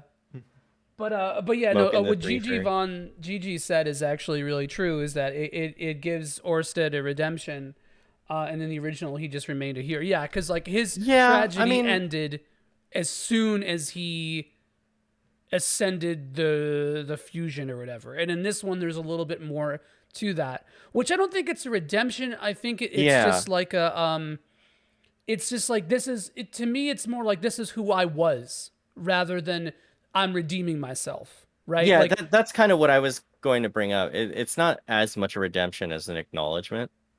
right. Yes, 100%. And Yeah, like, like yeah, this there's is like sorry, go ahead. there's like that coming to terms with the kind of shit that he did. Is like the real sort of like narrative hook there, and not so much like everything's sunshine and rainbows. Like you beat me, I'm free, I'm okay again. You know, it's more like, wow, I was fucking terrible. This sucks. Good thing that you guys came along to get rid of me, basically. Like, But he I like feel like wants that's to how be it plays. proven wrong, right? Because he wants to be, in a way, it's like self-destructive. It's like, Sort of. if you can defeat me, then you've proven to me that like humanity is good or whatever. It's worth it. It is worth Yeah, it, right? I mean, Yeah. if we take Orsted's chapter of the final part to add face value there, he could have done Armageddon at any point and won while fighting against our party. But he gave us the opportunity to win. Right. Yeah, that's a really good point. Yeah, it's true. Which I think that kind of like loops back around into this discussion about the new ending and Orsted breaking free of Odio's influence. Because if that's the case, then you know he wasn't entirely responsible for what ended up happening in his route. In that, like, you know, there's the difference between succumbing to Odio's influence and breaking free of it. And that's sort of like, I think that's probably the line at which you draw, like, you know, I'm going to use Armageddon versus I'm not. Mm-hmm. Right. Man, that's actually really interesting. And, yeah, that's God, you could do an entire episode just on Orsted's chapter. No, literally, again, and I'll spoil on this. I've had an idea for a while about just talking about individual scenes or moments from games that I think really just are peak. They bring it all together, and if I was to choose a moment from Live Alive, it would be Orsted's fall. Yeah, I mean that's a title reveal, baby. That's evil alive, man. That's when you know. That's when you see it's been in front of your face the whole time and you didn't even notice it. Or maybe you did. I would have so much more to talk about on that, like how it relates to the RPGs of the time, to use the medieval, the traditional RPG protagonist at that time to be there. We're all. I feel like we're all very much on the same page on that one, because it's like there's a very specific reason that they used the most like aesthetically similar chapter to these other games to be like, all right, well, here's how it's different. Right, and comfortability and subversion, right? Because you're like, oh, this is the medieval factor. I see this chapter. I see that there are random encounters. I know what to expect. And then I was joking about, you know, doing a Xenogears comparison, but I think there is some of that because Solstice and I talked a little bit about this, but when you're going through the whole, like after you murder the king and you go back, which is obtuse, by the way, it's kind of funny how you do that. Like you like leave and then like go to the town and then come back to the castle or whatever. And you have to kind of figure out as the player that it's something that you have to do to progress. But like then when you do that and then you start going back to Odio's cave, you fight those force encounters at the door that are, and the enemies in that area change to different phobias, things that you're afraid of. You have like gynophobia, like fear of women, and then you have claustrophobia, which is obvious, and a bunch of the other ones. Fear, I think one's like fear of dogs, and it's the dog enemy while you've been fighting wolves earlier in the game. And it to me, that's supposed to, you know, suggest or underscore a mental breakdown in the character. like Right. instability, more so than just plot. Like maybe this dude wasn't always entirely there, right? It's the I mean, he says himself that like a lot of his struggle comes from, he just kind of like shut up and did the things that people asked of him. And that's like a really, really big part of his like final monologue is like, I did everything that you people asked me to do, and still I'm showered with disdain and hate and all that kind of stuff. right, Um, right. and like that's such a big I think that's a really big telltale sign of, the mental pressure that he's been under, trying to please people and just trying to be like the hero that they wanted him to be. Yeah, and It's a really, really intense, like he's going through that breakdown because he's basically crushing under the weight of all those expectations. yeah, and Gigi Von Gigi brings up a really good point that was also on my list Mm. about the phobias becoming philias, like becoming things that are like loving. Oh, right. Like like when something is hydrophilic, it means it loves water, right? It Yeah, yeah, wants to yeah. be around it. Which is really also very dynamic. And hell yeah, so Live Alive Xenogears. Love to see it. There's oh god, like I said, the breakdown of Orsted's in the final chapter, I think like they could be their own episodes because there's a lot of incredible stuff just packed into those last two. So Um, do you want to back take the when torch and yeah, I can start. Back when I was like this was like a year or two ago. Someone was talking about it in another person's like Twitch chat about the game. This is long before the Switch announcement had even come to fruition, but they were talking about how subversive and incredible Orsted's chapter in particular was. And I kind of like, I read that with a grain of salt because everything online is a little bit exaggerated and I'm not really sure like how much of that I can actually believe. Um, a lot of that was dispelled with the remake. yeah, I I gotta feel say, that. like when I played it, I was like, I understand what they were getting at. Maybe I wouldn't be as hyperbolic as them, but I definitely understand now why there's so much emphasis on how subversive this chapter is. But it's less about the actual, like the act of subversion and more about how it fits into the greater narrative. Right, right. It's not just That like really, really makes that so important. That makes that so like it's such a highlight. yeah, no, I agree because it's not like pulling the rug out from under you just to watch you fall on your ass. It's not an M Right, Night Shyamalan twist. right, It's like meaningful and again the thing is looking you right in the face from frame one. It's in the title logo and everything. So right.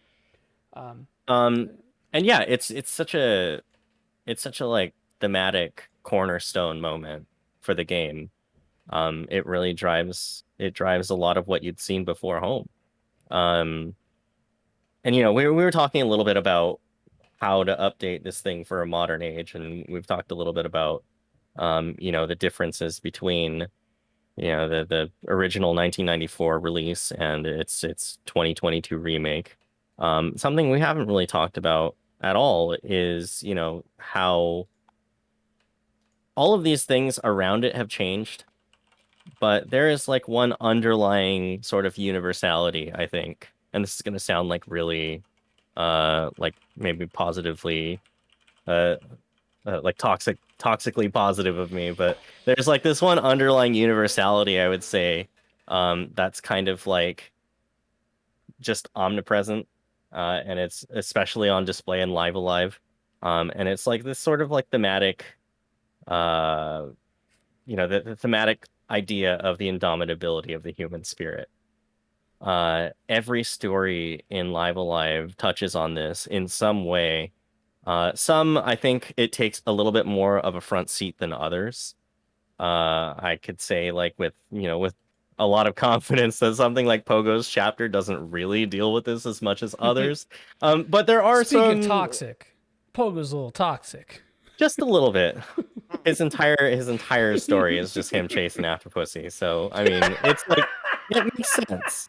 Yeah. But I mean, like I said, indomitability of the human spirit.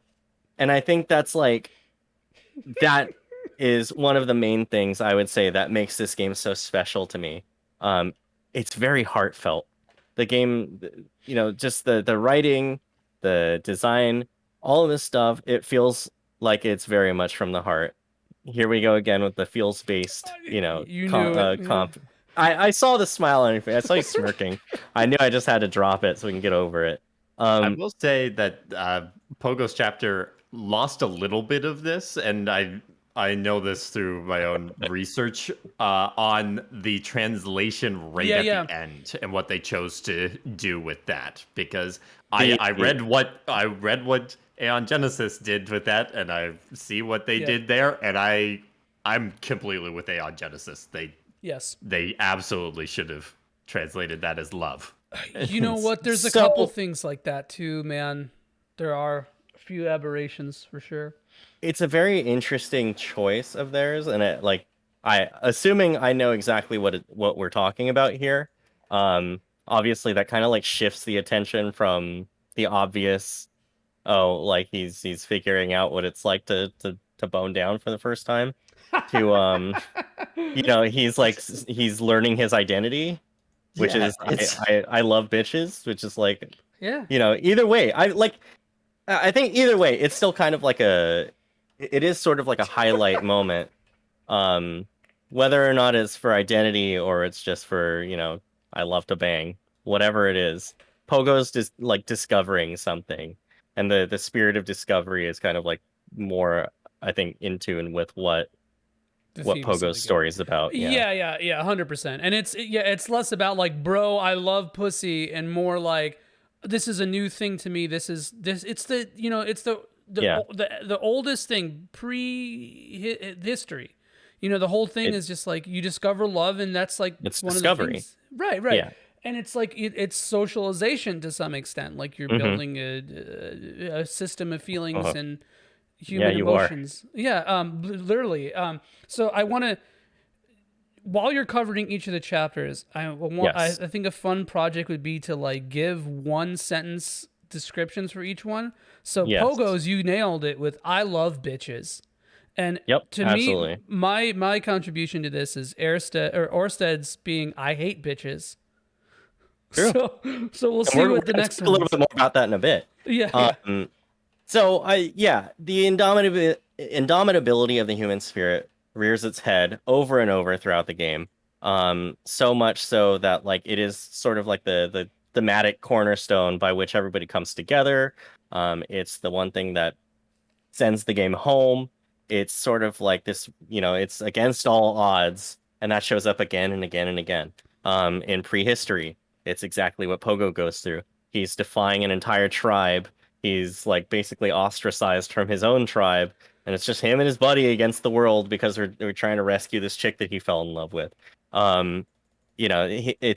He exemplifies this like right up to the fight with Odo, which is like, this gigantic fucking like thing that people have been sacrificing people to presumably years, decades, generations, whatever. They've been sacrificing themselves to this monster just to appease it and keep it safe. And Odo's like Pogo and Gori and Beru and I forget the Zaki, right? Zaki. Like Zaki. they're the first ones to like stand up to this thing and actually like kill it. There's like a very obvious, very clear indomitability that on display there, right? Imperial China, like we move forward a little bit, and Earth and Heart Shifu is like at the end of his life. He realizes that he doesn't have a whole lot of time left, and he turns his entire life's mission from that point on into establishing a legacy by which people can continue to learn this art. It's a beautiful story. It's well narrated, and like you even have some sort of narrative control over what ends up happening in it, which I thought was amazing. Like just an amazing design. The whole training thing. It's like an RPG mechanic. There's just so many cool little things there, but like the breakdown for that is make the future better. Make the future better than what you have. So I know Joey's answer to this. So Solstice, who was your disciple? Lei Kugo. No question. That is the right answer. That is the correct disciple. we have it right like there. Her sprite, man. It's like, okay, for like I mean, I'm not one of those people who's like, okay, we need to hit like certain demographic criteria, but like, come on, 8 dude. Well, I guess Cube is a robot, but like 7 Yeah. dudes, like you could have made 6 one dudes of and a them. robot. Yeah, I mean, you could have made one of them female. And plus, their sprite just looks so fucking cool. I love I this, also thought the dude. twist. I also thought the twist for the Earth and Heart Shifu's story was incredible. Oh By the yeah, way, if yeah. we're talking about subversions and twists, Mm. I think the really incredible part of that story was just the change. Because Like when you they realize, wanted you to feel like that these are the Mhm, bad guys. This motherfucker is a badass, but like right, you didn't think that Filoni was gonna kill off everyone. everyone, yeah, exactly. Like it turns into this like very very pretty story. I mean, obviously, just him trying to secure a legacy, but also like when you start to see the writing on the wall, and you're like, oh my god, like I just like doomed these people.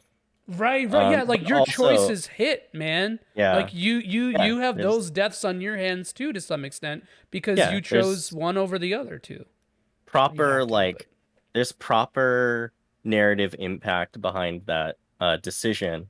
Even if I literally spent the entire time training Lei, I same. Yeah, like, there's no question from after I met all 3 of them. I was like, well, I know who my disciple's going to be, and I just kind of stuck to it. But yeah, I mean, having that like succession, the idea of succession kind of tied to who you trained the most was really cool. Um, so yeah, that's 2, right? We're down Mhm. to Edo. Yep. Oboro is, Wait, he's hold on. What's his the tagline for this? the tagline. Yeah, Rio, what is it? Give me a tagline, a one sentence Let's get a tagline one for Imperial sentence. China. One sentence tagline for Imperial China. Um, I mean, I think that it is. I, I feel like the answer I have is just too simple on this. No, go but for it. Let's is- hear it. Get Yeah, right off the hip. Yeah, it is. What do you leave as your legacy? Dude, yes. Mhm. Hell yeah. And as much as yes, the Earth and Heart Master left the art and that, but their presence is still part of this. Whichever disciple Mhm. is chosen continues to refer back to okay, so what would he have done? How can I live up to this? And it goes for the townspeople as well, I'd Mhm. say. I mean, it very drastically changes no matter which character you choose. I think it drastically changes the character's outlook. Mm-hmm. And it's not just about the martial art that Shifu gives to them. It's about the life lesson. Lei in particular has a really good arc where she learns to be a lot more like careful about how she basically like uses her emotion. And it turns into like, she becomes more reserved, but it's more like it's an empowering sort of reserved where she's learning how to hone her talents and her abilities in a way that is productive for everybody, like herself and for the people around her. Yeah, hell yeah. So Ito? So we move to Edo, right? I mean, Oboro's story is a little bit different, in that he's not really like it feels like he's not really like outwardly driven, I guess. Not at least by anything in the plot. It's just like he has this very infallible loyalty, and he'll do anything that he needs to in order to help the people that he's, like born to serve, or the people that he serves. Um, and that carries right into the gameplay because he's on a one-man show. He's basically like he's doing this entire thing by himself with maybe a little bit of help when you collect the other party members in the scenario, but not a whole lot really. I mean, he's And not one of like whom is a super optional too. yeah. He